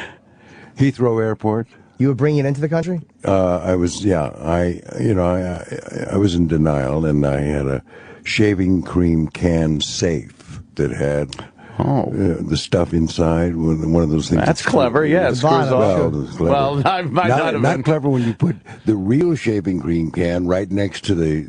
Because then it's like, why do you have two shaving cream cans? Yeah, exactly. Oh, Stacy. I wanted to get caught. Oh, really? You did? So. Wow. I did, yeah. So I think I was at the end of my rope, I was in denial. But It was a few years ago. Thank God I've lived long enough to be able to tell the story. Wait, so you're going through customs with 2 shaving cream cans. Yeah. And what's the first sign of trouble? When the first sign of trouble is the look on the security guy's face. What's all this then? I said, "What's this then, son?" And then he went in the back and he came back and said, "What's in the can?" And I knew the jig was up. So, Yeah. I said, "Which one?" Shaving cream's in one of them. Yeah. Oh, God, he that's started terrible. shaking the can. Yeah. Oh. That was it, when he started shaking the can. So you got busted, they arrested you, and how long were you in jail for? 6 months. Oh, that's quite a while for an airport bust for, I guess cocaine is a big one. Well, it was actually a 9-month sentence, but I had 3 months off. For good What year was behavior. this now? 84. 84, wow. Almost 30 years ago. Yeah. 30 years ago. You were already pretty famous by then, though. I mean, Yeah, my camera was swinging away. Yeah. Yeah. How was jail? Not something I wanted. I understand that part, but I mean, actually, though, it was a very interesting experience in this respect. The warden was a very compassionate man, and I think he had a son who had died from an overdose when he was like 24, 25. So he was very compassionate, and he appointed me the librarian. And I was told that I would have to read and write letters from the prisoners who were on remand waiting for trial. These young guys, the young offenders, and many of them were totally illiterate, and they would get letters from home. They wanted to, write back. So I did actually got to perform a public service while I was in jail. So people out there have handwritten notes from Stacy Keach. They don't know it, though. They probably don't know it. Don't even know. Wow. So when you get busted, what were you going to England for? I was going there to do a voiceover for my camera. I was shooting in the south of France, shooting a miniseries called Mistral's Daughter. And I was supposed to go up to London to do some voiceover work. Oh, they must have been mad when I guess that movie went away. And like an idiot, I was one of those. I couldn't do without it. Well, the amazing I was thing, totally addicted. You get busted like that. I'm always like, because when jail just stops everything from that moment on. It was like, how long were you supposed to be there for? You're going to be there for 2 weeks or whatever? No, weekend. I mean, weekend. How long? I was? Yeah, exactly. I was going to be there for a weekend. And then go back, and then right. and then what happens? How do you get the rest? When you realize, oh my God, 9 months or 6 months of my life is now. I didn't know that at the time. See, this was in April, I believe. It was in April, and then I went back. I was arrested. I was put in jail for the night. They bailed me out, and then I went back to shooting Mistral's Daughter, and trial was set for something like 5 months later, 5 months down the road. And I was told that I was just getting a slap on the wrist, and and that was it. And they let me go. Why'd you go back, though? You could have just came back to the States. They wouldn't have extradited you for a little Well, cocaine. because I wanted to face the music in this respect. I wanted to go back to England to work, and I pled guilty. I mean, I was an idiot. Did they make an example out of you, you think? Oh, absolutely. Wow. Yeah. Did he clean up after that? I did. You did? Wow. Yeah. Drinking or two? Guilty. Everything. Huh? I was going to say pled guilty. That's kind of, maybe you shouldn't have done that. Well, what could you do? How could I mean... Well, that's because then they could kind of wheel and deal. No contest? No, I don't know. Yeah, no. blame Gillette. That's I'm actually blame Gillette. How did this get here? I was suing him. What is Yeah, this? no wonder I was enjoying my Can shaves. didn't work. Right. Yes. It screwed the wrong way. I would shoot the shaving cream right up my nose. Hey, Oh, my And so you God, quit that's crazy. from that point on, or from jail on? Did you actually get sober? I got sober the minute I hit jail. Yeah. And you've stayed since? I have indeed. Yeah. Wow. When you were doing coke and all that stuff, was it affecting your shooting at all, or was it? Well, yeah, absolutely. But I wasn't aware of it. I was in denial. I mean, I wasn't. It started off as a social thing because in the early '80s, it was everywhere. I mean, people. You go to parties, it was laying out on the coffee table. You go to a restaurant, and the maitre d' would say, "Let's go in the bathroom and have a little toot." You know what I mean? I mean, it was all everywhere. everywhere. But that changed. And I think a lot of, I may have had something to do with that. I mean, in terms of, finally recognizing the fact that it was not just a lot of people got in trouble health-wise. A lot of people died. Yeah. I had some friends who I don't have anymore because of it, And I was in total denial. I mean, I was a medicinal user.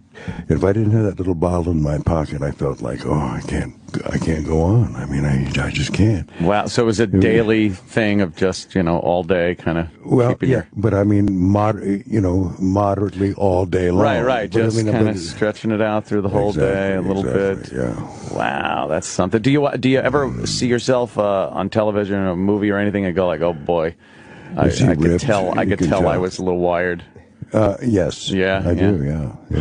Which one because Paul Williams came in and he said that he would look at himself in his old appearances and become so embarrassed because he's like, oh yeah, I was so loaded on that one. And, but we didn't notice, we didn't notice. But he knew. He looks back with humiliation. Look at it. I'm sure that's the case with me too. I mean, when Mike Hammer. Well, Mike Hammer was an over the top. Yeah. He was a little. He was wired, agitated anyway. Yeah. Mike Hammer's a great character. I'll make a note. Very over the top. He was supposed to be a mellow guy, though. That's the problem here. Yeah, maybe that was supposed to be mellow, and they just got very confused why he wasn't mellow. Grab a guy by the lapels kind of guy, Yeah, you weren't supposed to do that. I love just Mike supposed Hammer, to give a talking to.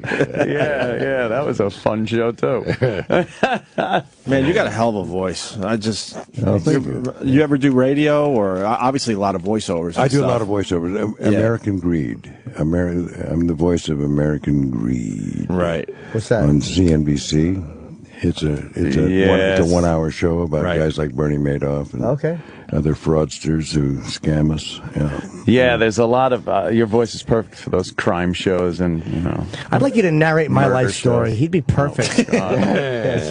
Can you say? And he thought it was a woman and realized it wasn't. And he thought it was a woman and realized it wasn't. And then you have to pause and say, and he went through with it anyway.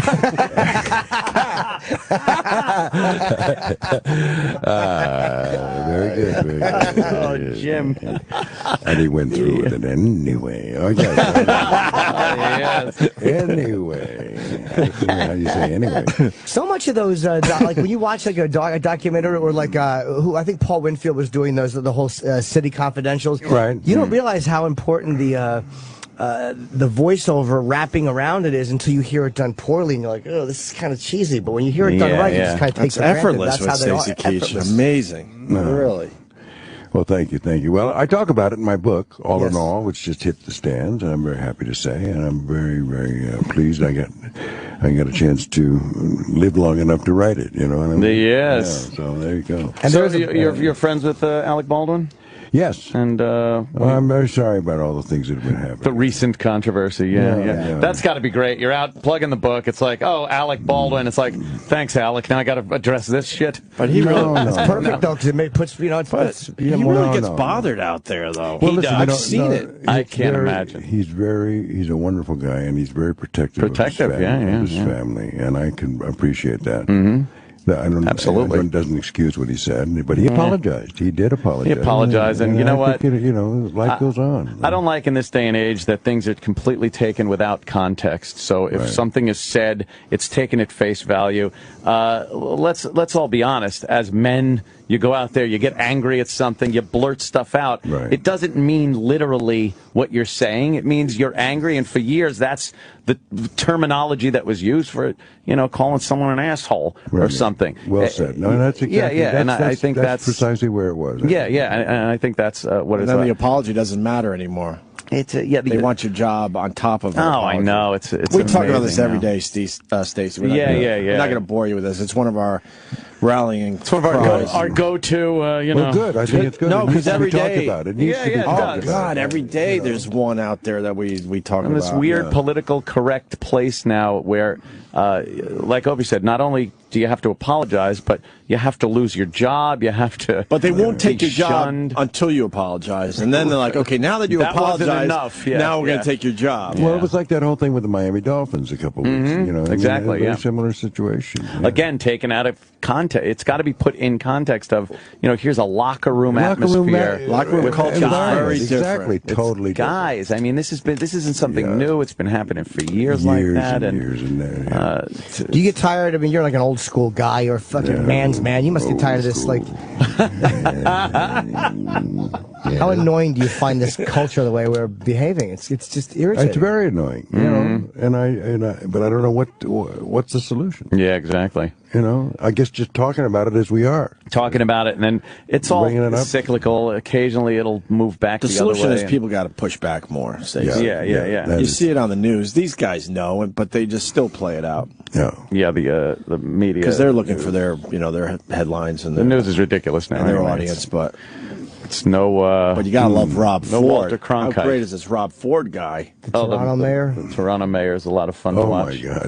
we absolutely love him. We love him. Well, we absolutely love him. I'm sure he's out there. This guy could have used your shaving cream can. But I'm not an addict. I'm not an addict. That's different. I was, But isn't it funny to hear somebody talk about smoking crack and then acting like the press is irrational for suggesting addiction? Right. That's true. That's when we might see it the press's way. We're not unreasonable. But That's fantastic. And he's trying to claim he only did it once. And our thought is the people that did it once are the ones that die from it. No one's ever smoked crack once. Right. I doubt Well, it's like the old days. What was it? I didn't inhale. Yes. Bill Clinton saying that. Yeah. But he really thought that was going to work. To say that's to say that he didn't. It kind of did. You He got idiot. elected. What? You don't know what you were missing. Right. Yeah. What are you doing? Hey, by the way, book signing this Friday. I don't want. What do you want? The 22nd. Is it this Friday? Today's the 19th. Next Friday, a week from Friday. What day, Jimmy? It's at Barnes & Noble. It's November the 22nd. If you want to meet Stacy and get the November book the signed. 22nd. In Calabasas, California. Hold on, that's Friday. That's, a week from Friday. A week from Friday. November 22nd, you're saying? Is it this Friday? It's Friday. No, it's this Friday. I'm This sorry. Friday. I'm sorry. Yes. In Calabasas, California, where I live. Okay. Yeah.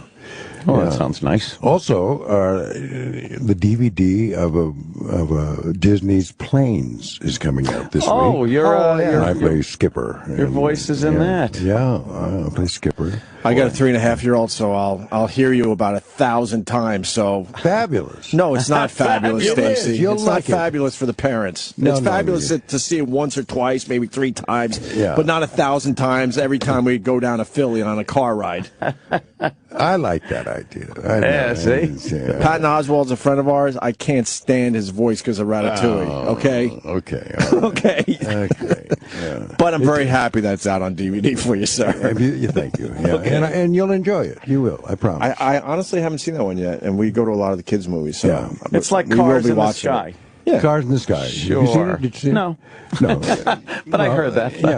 Yeah. I play Skipper, and he's the mentor. He teaches Dusty, a crop duster played by Dane Cook. Dane Cook, right? Yeah.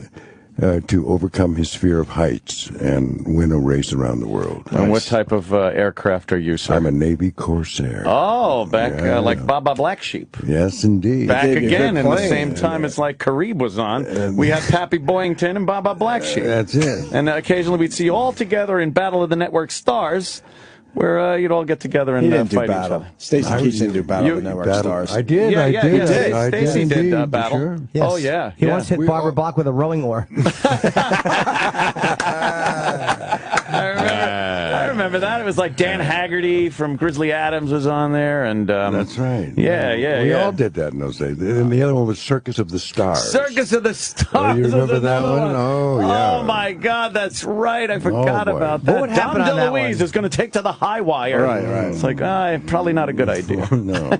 Yeah. Circus of the Stars. You did one of those? I was the ringmaster. Yes. Oh well, okay. With That's that voice, safer. Yeah.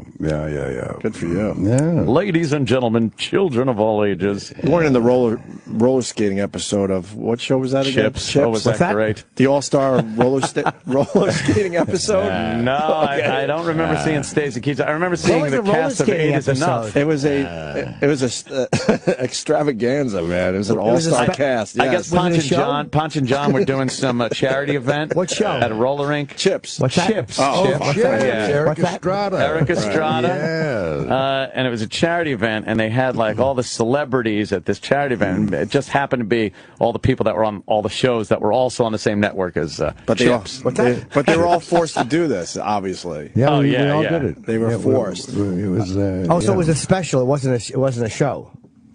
They were special. No, yeah. it was the show, but it was a special episode of the show because it had so many. What show, though, again? Chips. What's that? Yeah, Chips. Eric Estrada. Eric Estrada. He was on Chips. We did our first movies together. Oh, really? The New Centurions back in the day. The New Centurions. Yeah, it was Joseph Wambaugh. It was George C. Scott. Oh, wow. Myself, yeah. Who'd you play? I played this young cop. Roy Feller was his name, who gets shot at the end and he gets killed. Oh, spoiler. Yeah. There it is. Thanks a lot, time man. ago. I was just gonna go check that out. I'm And gonna Netflix that one tonight. Check out Nebraska, by the way. Nebraska. Yeah. Everyone's talking about Nebraska. Yeah. Is that good? Yeah, I'm partial to it because I'm in it. But Oh, you are in? Yeah. What is Nebraska? We were supposed to see it last week. Oh, We go see it. skipped the Bruce screening. Dern, June Squibb, Will Will Forte. Yeah, it's and Bruce won the Best Actor award at Cannes Film Festival. Bruce Dern. We did that championship season together. Is he as eclectic as he comes across? Absolutely. He used the word eclectic. That's a good word. Instead of batshit crazy. Yeah, But no, he's he's not. I'm teasing, of course. Yeah. He's been in some amazing movies over the years too. And he plays this is his best work. Really? Wow. I think so. Yeah. Nebraska. I don't want to put the Ken or her on it, but I think there's some Oscar. Oh, wow. Oscar buzz. This would be bad. You want us to see Nebraska? Yeah. It's hard because they have screenings at times when we can't make it. They wanted have to. them at certain times, and sometimes it's difficult. Yes. Yeah. Well, now it's out. It's around. It's in so town. we could actually see it at our own basically, leisure. Stacy just told us to stop with our horseshit excuses. It's in theaters. I don't. We don't pay to see movies. Oh, That's Jesus. crazy. The 22nd. Who does that? You doing the sign? That's the JFK. That's the anniversary, right? 50 years. 22nd, yeah. That's a Right. So you're doing that. I hate to ask the question, but you don't get to ask it much. What were you doing when that happened? I was in the elevator at Yale, going to the Yale Drama School. I remember going down the elevator. I was on my way to rehearsal. We were rehearsing George Bernard Shaw's The Devil's Disciple. And Frank Mulligan, who was the director, said, "Oh, we're not going to go on. We're not going to rehearse today." And we all went home, and it was a heavy day. Well, how did you hear it? He actually told you, or was it? It was on the radio of the elevator going down. It was up like at the 26th floor. Wow. Slow elevator. By the time I got down, Wow. They hadn't. He hadn't been announced dead at that point. He was just announced shot. Mm-hmm. When I got to the school, they said he's dead. It was a terrible day. Terrible. So what did you do? What do you do after that happens? Well, we went home. We all went home and just watched television. Turn on television. That was. I think that changed the whole temperament in America. That and Watergate were the two major. Those two events. And again, that whole go home and watch it on television. I think that was really the first national tragedy that was so communal because it was televised like that, and everybody got to join in with the sorrow at one time. Yeah. And did you watch Oswald get shot live on TV? I saw it live. Yeah. Can't even imagine. We just recorded a wonderful play by Christopher Lee, not the same Christopher Lee, the actor, called Air Force One. It was done for the BBC, and it's about the swearing in of Lyndon Johnson from the time Kennedy was shot, and all of that event with Jackie in the plane flying back, and he was sworn in by Judge Hughes, and it's a radio drama, and it's on right now. It's called Air Force One. Oh, really? You just did it? On BBC. Yeah, and I play Lyndon. Oh, you do? I play Lyndon. which harks me back to the days of MacBird, when I did MacBird years ago off Broadway, when I played. And it was Lyndon Johnson in the really the Scottish guy. We can't say Macbeth. Well, if you say Macbeth, I got to spit 3 times and turn around. That's right. Yeah. It's bad luck. Bad luck. Yeah. But you did a lot of stage work. I have. Right? Yeah. And I'm just getting ready to do Falstaff in both parts of Henry IV, parts 1 and 2, Shakespeare, down at the Shakespeare Theater in Washington, D.C. next year. Did you have reservations about doing television because, especially at the time in the 70s and whatnot, it was not that prestigious as far as the stage? It was a different. It was a different era. Yeah. Uh-huh. And I got knocked pretty heavily when I did Carib, and I left movies to do television. Mm-hmm. You did get knocked pretty hard. Yeah. Oh, wow. but now it's a whole different world. Jealous bastards. Now it doesn't matter. Yeah. No. In fact, I remember there's some of the best. Yeah, there's some of the best stuff now available is on television. Some of the cable outlets and whatnot. Absolutely, making amazing shows now. I just had a great run doing Sean Saves the World. I did a guest shot on that with my dear friend Linda Levin, Sean Hayes. I play her lascivious lover. And The Neighbors, where I play the father on The Neighbors, guest shots again. Yeah. And a new show coming up called Enlisted, where 3 brothers in the Army visit who they're going to become. And played by Barry Bostwick, Dean Stockwell. Oh, wow, yeah. And myself. Yeah, that'll be on next year. Visiting who they're going to become. Right. That's an interesting idea. It is, isn't it? Yeah. Yeah. What a great career, man. Yeah. Just always working. Amazing. I have to. I've got 2 kids in college. I got to keep punching. Oh, yeah. Come on. You also played Nixon on stage. Yes. Which I thought was interesting, too. Do you like Nixon, or did you not like him at all? Well, I had mixed feelings about him, yeah. There were certain things. I mean, when I played him, I certainly came to, appreciate certain things more than What did you appreciate more after you, I guess, were kind of forced to... I think his vulnerability about that, he had there was a side to his nature that during the Watergate era, that I was completely closed off to. I didn't see I wasn't sympathetic at all. No, not many people were at that point. Yeah. I mean, you're just seeing, hey, this guy is the president who was trusted and lied to everybody, and exactly that vulnerability wasn't there. And and you do realize how much, even back then, it's nothing compared to what it is now. But the media really did. That was one of the first. Now, there's another cultural moment in history. That was one of the first episodes in history where the news just jumped on it and had constant coverage of the Watergate trials. I mean, that was the soap opera of the day. I mean, forget the soap. We were all watching the Watergate trial. Yeah, I mean, that was it. And before that, though, there wasn't really... I mean, you could go back to, the McCarthy hearings, but even that wasn't... That was newsreels. Right, that was newsreels. It wasn't live televised like that. Right. What was it that broke Nixon? It was... I was like the 4th day of the interview, and I mean, from the movie I'm remembering, and Nixon had made a call drunk, and he didn't know exactly what he said, or what exactly got him... that kind of got Frost what it got him. Well, it's a good question, and it's not really answered in the story. But that phone call certainly was for the audience witnessing that phone call. You got a chance to see the other side of his nature. Did he not remember he had called him? He said he didn't, but I don't believe that necessarily. He said he didn't remember it, but I think he did. It just he didn't want to face it. So when you're doing Nixon, are you trying to do the voice like everybody else? How do you do the impression? I never did any Nixon. He went, it's Nixon here. No. Hip, hip, cheerio. That don't sound like completely just... That does not sound like Richard Nixon. That's Nixon. That's a good Nixon. That is a good Nixon. It was fun. I enjoyed it. I did it with a great, wonderful actor, Alan Cox, who played David Frost. Yeah, he was great. It was a wonderful production. It's a lot of pressure, though, to play such a famous figure that, you know that if you get it wrong, everybody in the room knows you've got it wrong, or if you're playing somebody else, they don't necessarily know it. That's true. Did they try to make you look like Nixon? I went through a whole makeup thing, which I talk about in my book, that I abandoned. Because the director, Michael Grandage, very wisely said, we don't want to do a literal, rendering of Nixon. We wouldn't. It's important to capture the essence of his character.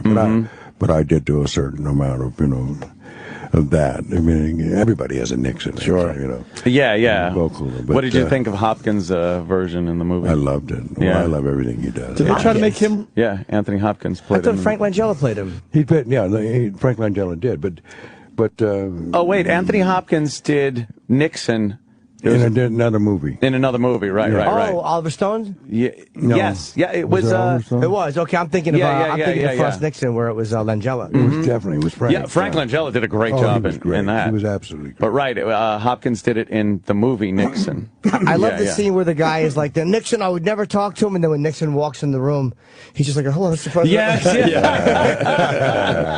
Humbled. It just shows you how these guys alpha male everybody, and no matter who you are, what your ideology when the is. president walks in the room, come on. Yeah, that's a big moment. Sure. Have you met him, or did you ever meet him, or no? No, I never met him. I never did, no. But one of my dearest friends, Howard Kaminsky, was his book publisher. And he told me, great stories about him, and so I picked his brain a lot, and I talked to other people who knew him very well and tried to get some kind of, understanding of his crazy nature. So when you're doing we asked an actor recently, when you look at a script, do you immediately look at it and start putting like he said he writes in the parentheses or in the side, in the margins, yeah. What my line, your line, my line, my line. Yeah, do you do any of that, like emotional writing or putting verbs in the script, or? No, I don't. I mean, not in the beginning. No, generally speaking, you just but I do the highlighting. I highlight my lines. Oh yeah. And then as time goes on, I find myself doing, writing stuff down. See, I'll put little things in the margins, like I'll put an arrow and I'll say flail arms wildly. I'd love to see some of those features. Yeah, that'd be great. They always say do the opposite, and I don't necessarily believe that, but they're like, you do the opposite of what you think you're supposed to. People give you this weird advice, and like a lot of times, the opposite of? Yeah, they just try to sound like they have really great actor advice. Like, why does he keep leaving the room when he's supposed to come in? Yeah, exactly. The director fires you. Yeah, why is he pop locking? This is a eulogy. Well, there are certain acting techniques that do suggest that if you're trying to do something with great intensity, to try and do it softer, so you recognize how wrong you are. You recognize. It's like by indirections find directions out kind of thing. Oh, you can't really tell if you're screwing it up until you do it another way.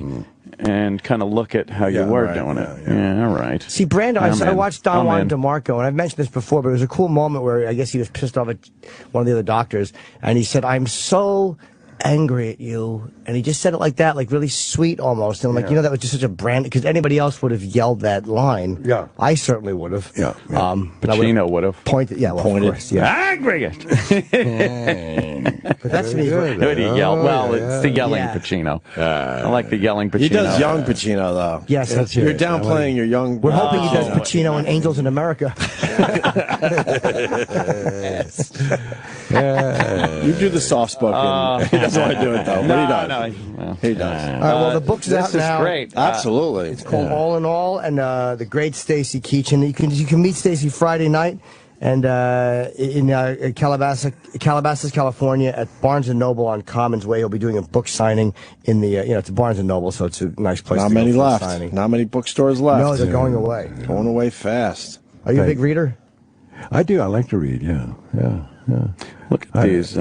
Kudos, Martin Sheen, Jeff Bridges, Edward Norton, Oliver Stone, and of course Alec Baldwin. That's pretty good. Good company right there. All right, who's calling me?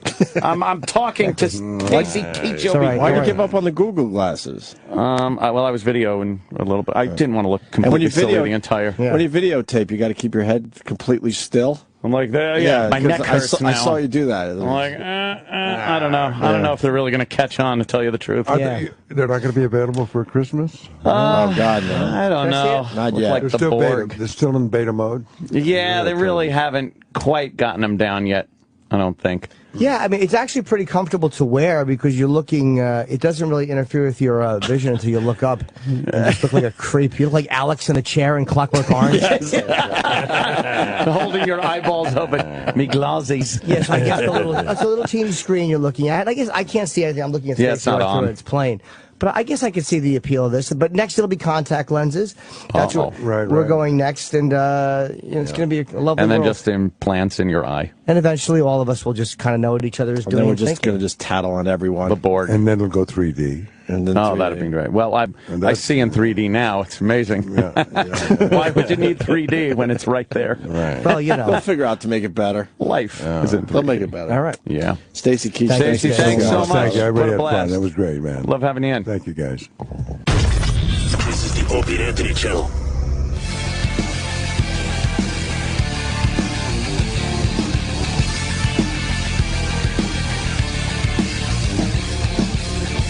How great was Stacy Keach? My I love God, that guy. Man, he's very cool. God, I used to watch him on TV. Yeah. And there he is, just being fucking fun and cool. It's great. This job rules. I'm very mad because E-Rock got in the way of my Bobbie Brown photo. Where was he, behind you? Look, it's He's very so obvious. fat Look, that it's very obvious that he got in the way of my Bobbie Brown Oh, what's photo. he doing? E-Rock, what are you doing in my Bobbie Brown photo? Fucking lummox.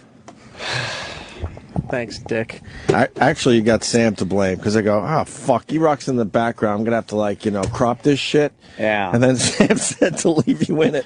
So I moved it all the way over to the right to capture E-Rock in the background of my Bobbie Brown photo. And you did. It's completely off-center just so I could capture E-Rock. I was going to say, in terms of E-Rock being accidentally in your photo, there might be some composition issues that you have there. Right. Yeah, that's What are we going to do? This damn Nagel kid's in the way again.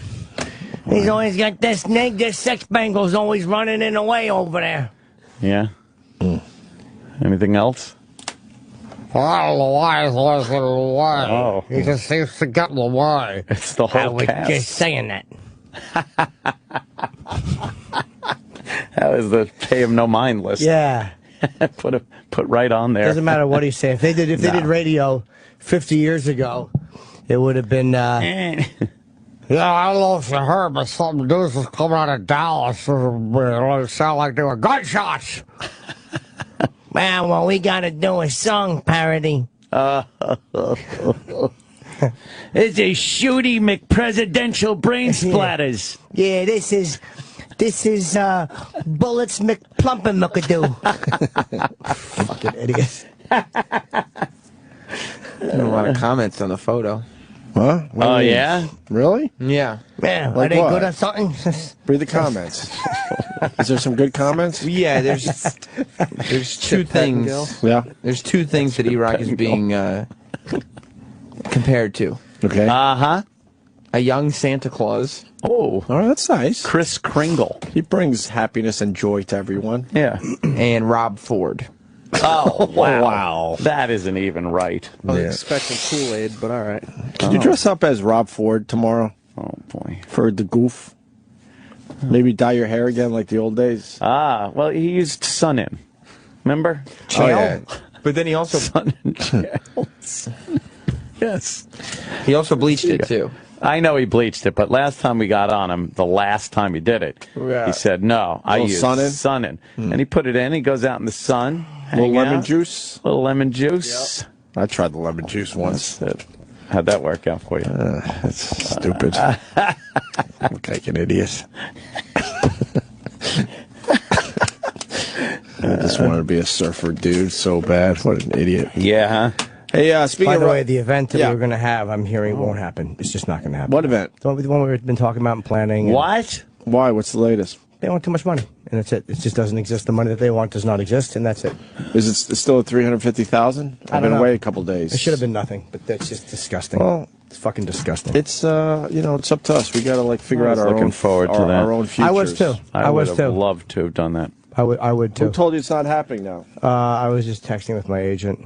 I just asked for an update. But I don't. I'm glad they totally destroyed this great idea. I just come up with an event. Okay. Yeah, that's what I don't You get. can't keep their fucking hands. No. Yeah, well. Ah, that would have been fucking fun. Fucks. and profitable and I don't fun get it, and 'cause- great for everybody. Because they asked us to come up with an event. We did. Yeah. Every fucking promise has been broken. Yeah, Every fucking promise has been broken. Uh-huh. Well, there was that one time. No, I don't think there was.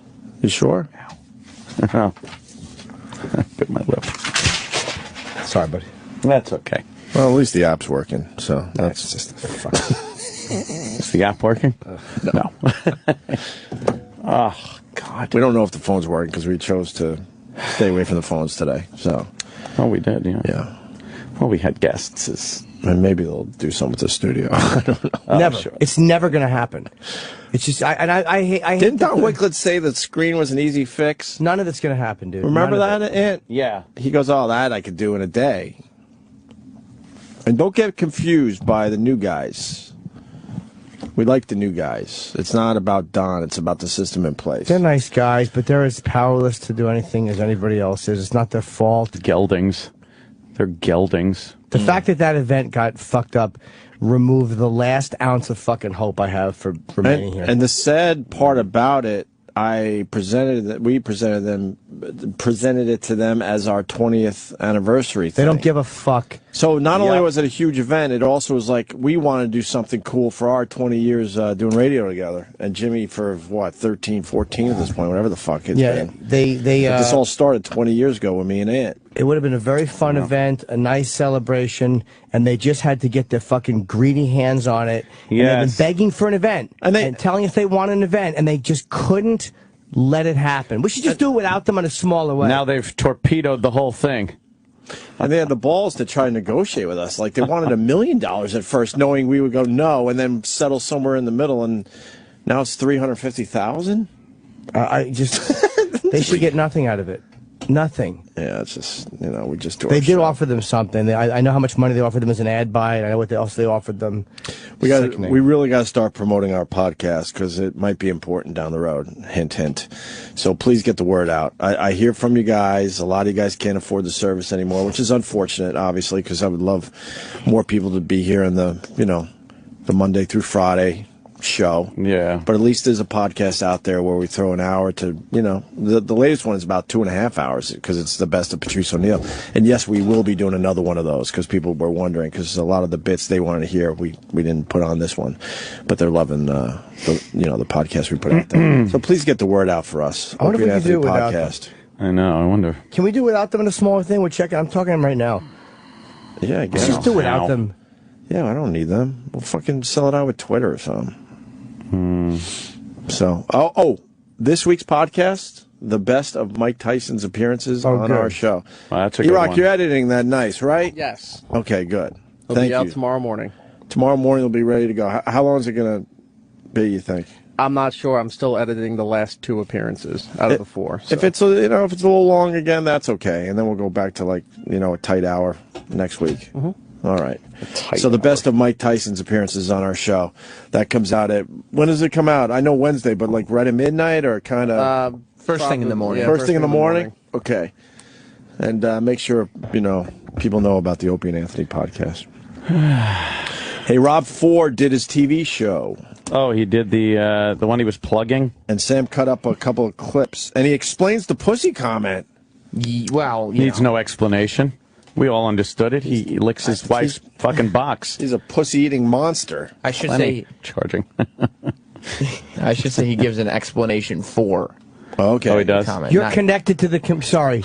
You're connected to the computer. Anthony's got a fucking plug going from the computer to his glasses. Basically. I'm charging It's it. fucking. It's almost like it's like a very very early version of Matrix. You're connected to the computer. Well, you know what? I had to. I took a video, and it's not meant to take a long video. This Okay. like the second you go, hey, take video, it'll take like a 10-second video clip. If you press this button over here while it's taking that 10-second, it'll continue to just record.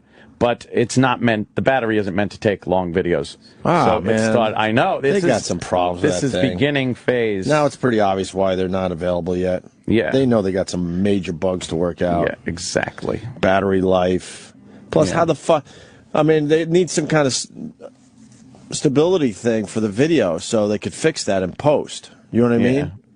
What are you doing? It's just funny that I got. Stop petting your glasses. I'm petting my glasses. Hey, and quit. I got a cord in my Quit face. petting your gills.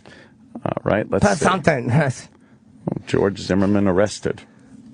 All right. Well, no, I'm just reading the news. Are you really? Yeah. It's crazy. Wow, that's pretty There's news cool. in there. I'll click that story. Oh, it plays. It's a video. No. That's pretty cool. Look, it's. Can you hear that? We're going to look at this CNN. in a couple of years. The same way we look at your, remember we looked at your old TV phone, like, oh my God, that was amazing, and now we look at it like you primitive cunt. Yeah, this is silly. This is kind of crazy. Whoa. What happened there? It's a news story. Oh. Well, look, we got a couple clips from Rob Ford's TV show, including him kind of explaining the pussy-eating comment. So let's see what his TV show is all about. Ford Nation. Ford Nation. Ford Nation. Rob Ford montage of the show's theme. Okay. And talk is cheap. Action speaks louder than words. Action speaks louder than Cliche words. show. And you're going to see action like you've never seen before. You know what? Talk is cheap. Action speaks louder than words. Action speaks louder than words. That's Oh all my I can God. say. Talk's cheap. Action speaks louder actually, than that's words. the first. Action speaks louder than words, Joe. That was. Are you kidding? It was a 1-hour show with commercials. He said that many times. He just kept saying, "Talk is cheap." I didn't get what he said. Can we replay that? No. That was the whole point of making the montage. I worked on that. Yeah. Yeah, It why don't wasn't you make a tough to get. dadtage? Not Mon. Rob wants you to look at his record. This is all part of Ford Nation, his TV show with his brother. Look at my record. Everybody has skeletons in their closet. Mine have been exposed.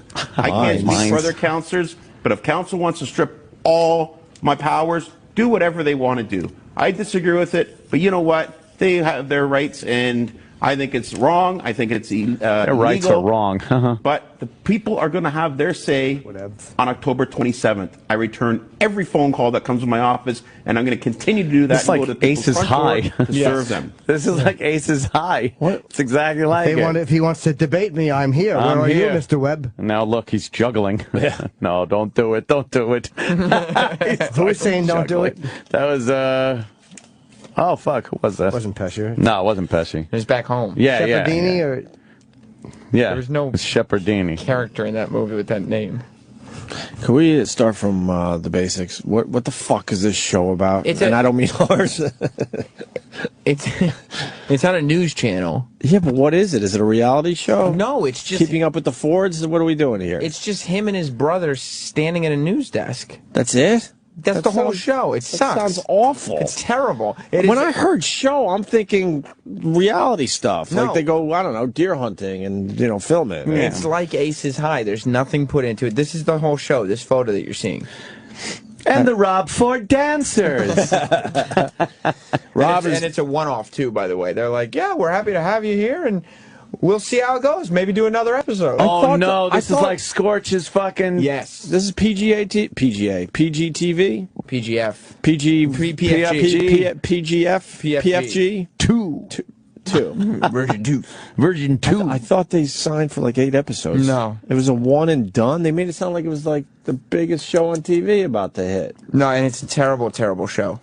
Rob is getting help. What are you going to do, Rob, and moving forward? The gentleman asked you, what are you going to do in the next election? Well, I'm dealing with healthcare professionals. No. What the question is, what's the game plan? We're building subways in the next election. Absolutely no, but he's asking, I think personally, how are you going to basically change your image? Well, I'm going to be working out. If I'm not down 30, 40 pounds in the next 6 months, then I can eat my words. I haven't touched a drop of alcohol. I'm dealing with a team of professionals. I'm getting the help for sometimes my excessive drinking. But guys, I think this is getting blown out of proportion. I'm here. I've never missed a day of counsel. Blown out of you put my proportion. attendance record up against any counselors down there, and I guarantee I'll be in the top 10. And I'm the mayor. He stinks. You can't fucking. I hate this. I like it better when he's just like decides to roll out of that office of his Saying and say dumb crazy shit. Right, it's better when it's in the inappropriate context. Yeah, I don't like it as much. It's the same thing as the Charlie Sheen deal. It's better when he was doing interviews and saying crazy shit than when he just was like, hey, point a camera at me. I don't need an interviewer. Rob isn't drinking anymore. You're going to do your own program to get there. I'm not going to tell anyone what I'm doing. I'm not going to tell I'm not going to talk about the health professionals. But I can assure you, I'm dealing with professional people. You haven't been drinking at all? I haven't touched a drop of alcohol in 3 weeks. A drop. I'll take a urine test right now. And if there's alcohol, he hasn't had a drop of alcohol? None, zero. I'll do a urine test right now. When's the last time for drugs? Long time. I'm talking like it was like a long time ago. What about drug testing? And you could a long time, like a long time ago. I'm talking a long time ago. Oh boy, he doesn't want to put a date on that one. Sounds to me like a bunch of bull sugar. Yeah, and your money's no good here, Mr. Ford. Awesome job of the guy with him asking the follow-up question. Right. Long time. I'm talking long time. All right, that one's answered. No, you got to stop and go, no, give me a date. Because he's paranoid there might be another videotape out there. He's bull sugaring. All right. And you can dive in that's for, what I for said. the rest of the council. I'd be the first one to do a drug test. I put a motion on the table. I don't know why we're going down this to go personal, but I have no problem doing it. I want to speculate. Here's why. You're the mayor of Toronto, and you admitted smoking crack. That's why we're going down this road. And drinking and fucking around with your female employees. And eating a lot of pussy. And hookers and fucking all kinds of allegations. He didn't say that. Well, I didn't think he said peck is. Nobody did. Whatevs. Peck is. To go personal, but I have no problem doing it. I'll do a drug test, an alcohol test right now.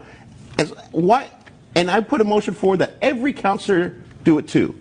You know what? They jumped up. They don't want anything to do with it. Counselor. Yeah, I am. I hope he says something crazy today. I'm sure he will. This is too organized. He's so delusional. I mean, no surprises there. But he is so fucking delusional as far as his fucking drug and drinking and right. You know, so it's not going to if Chief Blair doesn't say what he said, what you were upset about, and the different things, would we be where we are now? No, my question is, I urinated in a parking lot. What does that have to do? Or bring up the beer St. Patrick's Day party 2 years ago. What does that have to do you know with what anything? Have to do, Rob? It's politics. Wow, that's just amazing.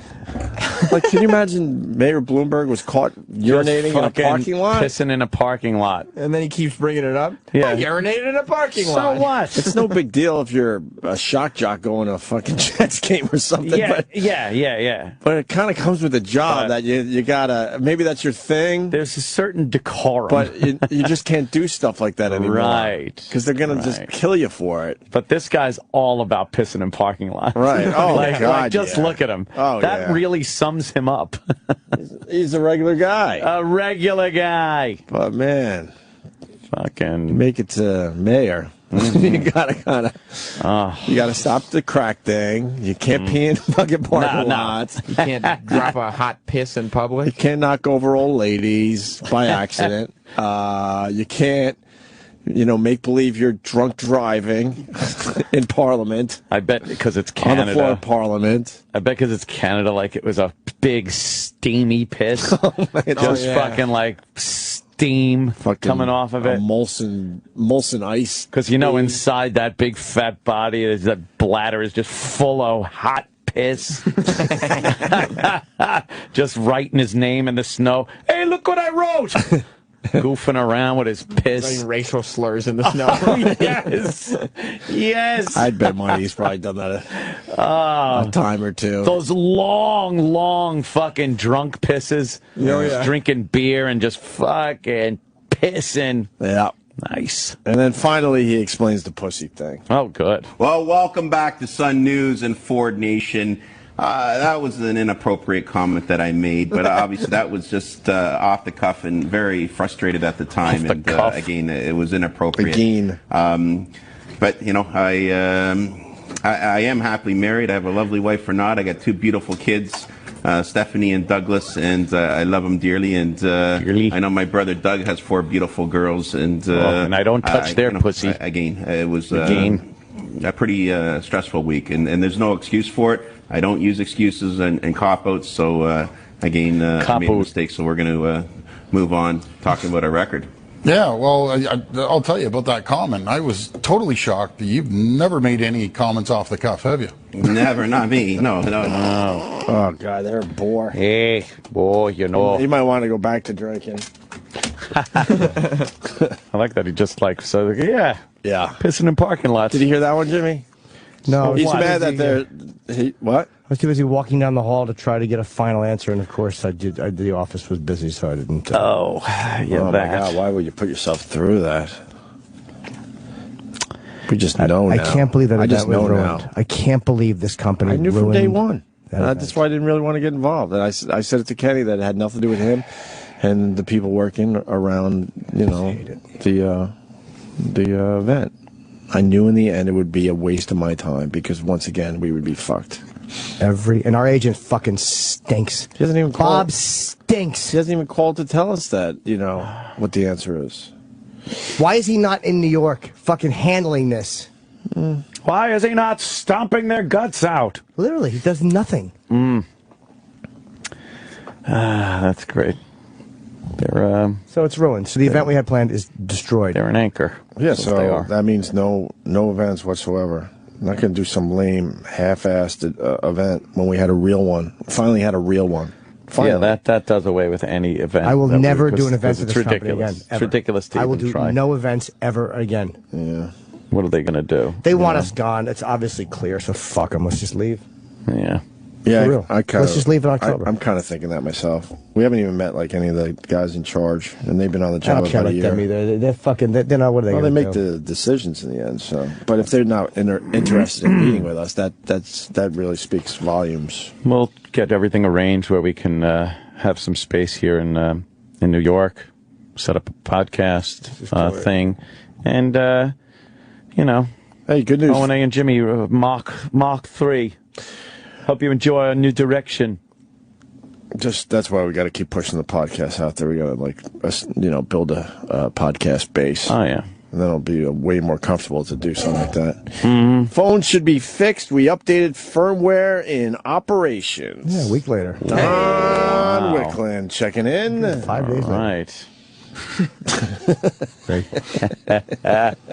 Real helpful. Well, it falls within their 7-day plan. Rob, you missed the Rob Ford clip where he doesn't understand why people are mad that he pissed in a parking lot.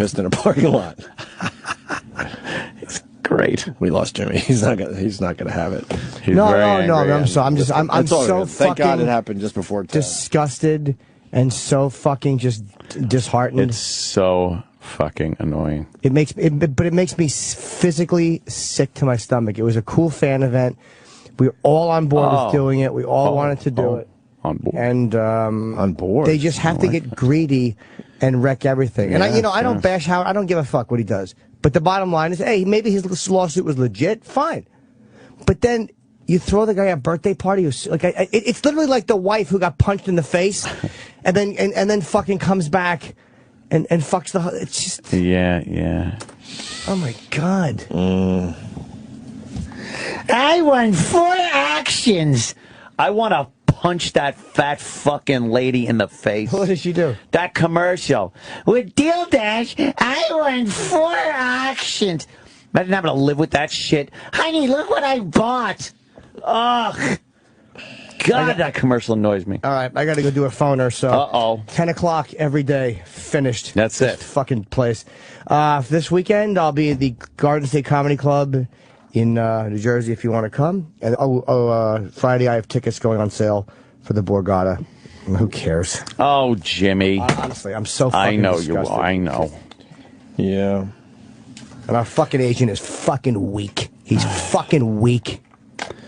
He's a worthless and weak. He's weak, man. Yeah. He's fucking weak. Let's call him. Should we call him? On air? Goodness, why that's not? going to do. Oh, boy.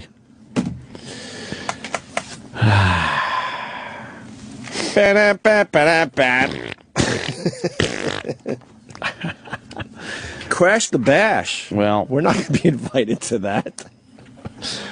We always find ourselves the. I wonder how much he has to pay for that. Oh, that's right. Oh, they're going to pay him. I know. Really? I guarantee he's not showing up for Crash the Bash unless there's more money. Oh, can we crash the all bash? about them. Yeah, we're really going to because it's 2 weeks after his actual birthday, so this is a actual Sirius XM event. So that means he's going to want more money because Howard is never whatever. I'd like to know. It's all about them. It ain't about him. He's doing what he does. It's them. They are the ones trying to get money out of us. What's he supposed to say? Don't do that for me? He's fucking smart. And his agent is weak. Our agent's fucking weak. I bet you that's an easy million for him to show up for the night. Good for him. A quick mill. Quick mill. Here's a mill. Please show up for this event. And then they 2 weeks after your birthday. They extort us for money. It makes me... It's extortion. Sick. Makes me sick. Because our agent is not here fighting. He's fucking doing nothing out in L.A. He should be fired. He literally should just be fired. He stinks. I could be our agent. What's that? I'll be our agent. No, go in there. Go get him. Yeah, I could give it a try. A rule. Is that the book lady? Kill. The book lady's walking down the hall. Oh, it is the book lady. Look at her. She looks like a school marm. She just smiled at us. Don't smile at me. God. What are you mad at her? She was a very nice lady. She saw 2 books sitting on the console and was smiled. happy. She's like, "Ooh, books! They're finally reading." These are potential listeners. Thought you were taking her gimmick. Yeah. And they better not be talking about books in there. I'm talking about books. We talked to 2 people today, guests that have books. So don't you read those books on the air? Wonder if she'll be there. So, what type of paper did you use for your book? She doesn't talk about the contents of the book, just the book. The book. So, book covers. Do you take them off ever? You know what I like? Hulu. Hulu.com. Where's this coming from? Hulu Plus is so much more. Yeah. With Hulu Plus, you can watch your favorite shows anytime, anywhere. Hulu Plus, it lets you watch thousands of hit TV shows and movies in the living room or on the go with your smartphone or tablet. With Hulu Plus, you can watch your favorite TV shows like Jimmy Kimmel Live, Shark Tank, Family Guy, and SNL. Watch every episode of shows like Lost, Doctor Who, Community, and Star Trek. You could also check out exclusive content, including Hulu originals like The Wrong Man and Behind the Mask. Hulu's new docuseries that takes you inside the world of, I get this, sports mascots. Yes, you'll also get access to a collection of ad-free movies and kids content. Sure. For only $7.99 a month. Catch up on current shows, binge on old favorites, and catch great movies. Stream as many TV shows and movies as you want, wherever you want, right now. You can try Hulu Plus free for 2 weeks when you go to huluplus.com/talk. That's a special offer for our listeners. Make sure you use huluplus.com/talk so you get the extended free trial. And they know that we're the guys that sent you over there. So go to huluplus.com/talk right now for your extended 2-week free trial. Yeah. Oh, nice fade. All right, should we go Fade home? on the music. I got to go inside. I guess I'm... are they all ready down the hall? They're all ready. Xbox Uno is down there. What? They're giving me a little demonstration. I thought we were going to do that on the air. What happened the with whole that? thing. Yeah, I thought that was an on-air thing. The Rollins thing is a separate thing from mine. Oh, so this one doesn't entail them giving me a free... We have not gotten confirmation on that. God. Console. I hear that. Well, I won't You should say it. cancel. I was going to say, I hear that. Maybe I won't mention that. There was news about some other product. Selling a lot? What? I don't know what you're talking about. Also bricking a lot. What? Are they bricking? I heard a lot of bricking. Oh, hell. They sold 1 million of them. Hell yeah. Oh, hell no. All right. Yeah, so I got to go down the hall into the conference room, is it? We're all ready. In the conference room? Remember when Connect came out? Yeah. And I had to go down the hall and jump like a retard? That's right. You didn't want to do it, and they made you do it. They made me do it. Aw. You're terrible at I saying did. no. I did. I jumped. You're a good company man. And then I looked and said, well, that's pretty good. And then I got it for my own home. Yeah. I like that. Connect bowling. It's fun. Maybe we'll do that again today. Okay. Yeah. How about no jumping today? Well, Why? I'm a little see if they tired. ask. Yeah. You think Jimmy's really mad? Holy mother of Christ, is Jimmy pissed? He's bluffing. You think he's bluffing? I don't know. You think he's bluffing? He's not really that mad. Kenny, you know Jimmy. You think he's bluffing? and not really that mad? Because I can't tell. We should talk about it tomorrow. Oh shit! Tomorrow? What's going on tomorrow? Yeah, what's that about? Is there going to be some kind of a talking to tonight? What's tomorrow? No, you always leave them wanting more. So. Oh, is that it? We always will leave them wanting something. Right. Well, wanting more. That implies they've gotten something that they want more of. Well, they get ear aids every day. Ear aids? Yeah. No. Yeah. Well, no. Hold on. All right. See you tomorrow. All right. Here comes the line of the day. Line of the day.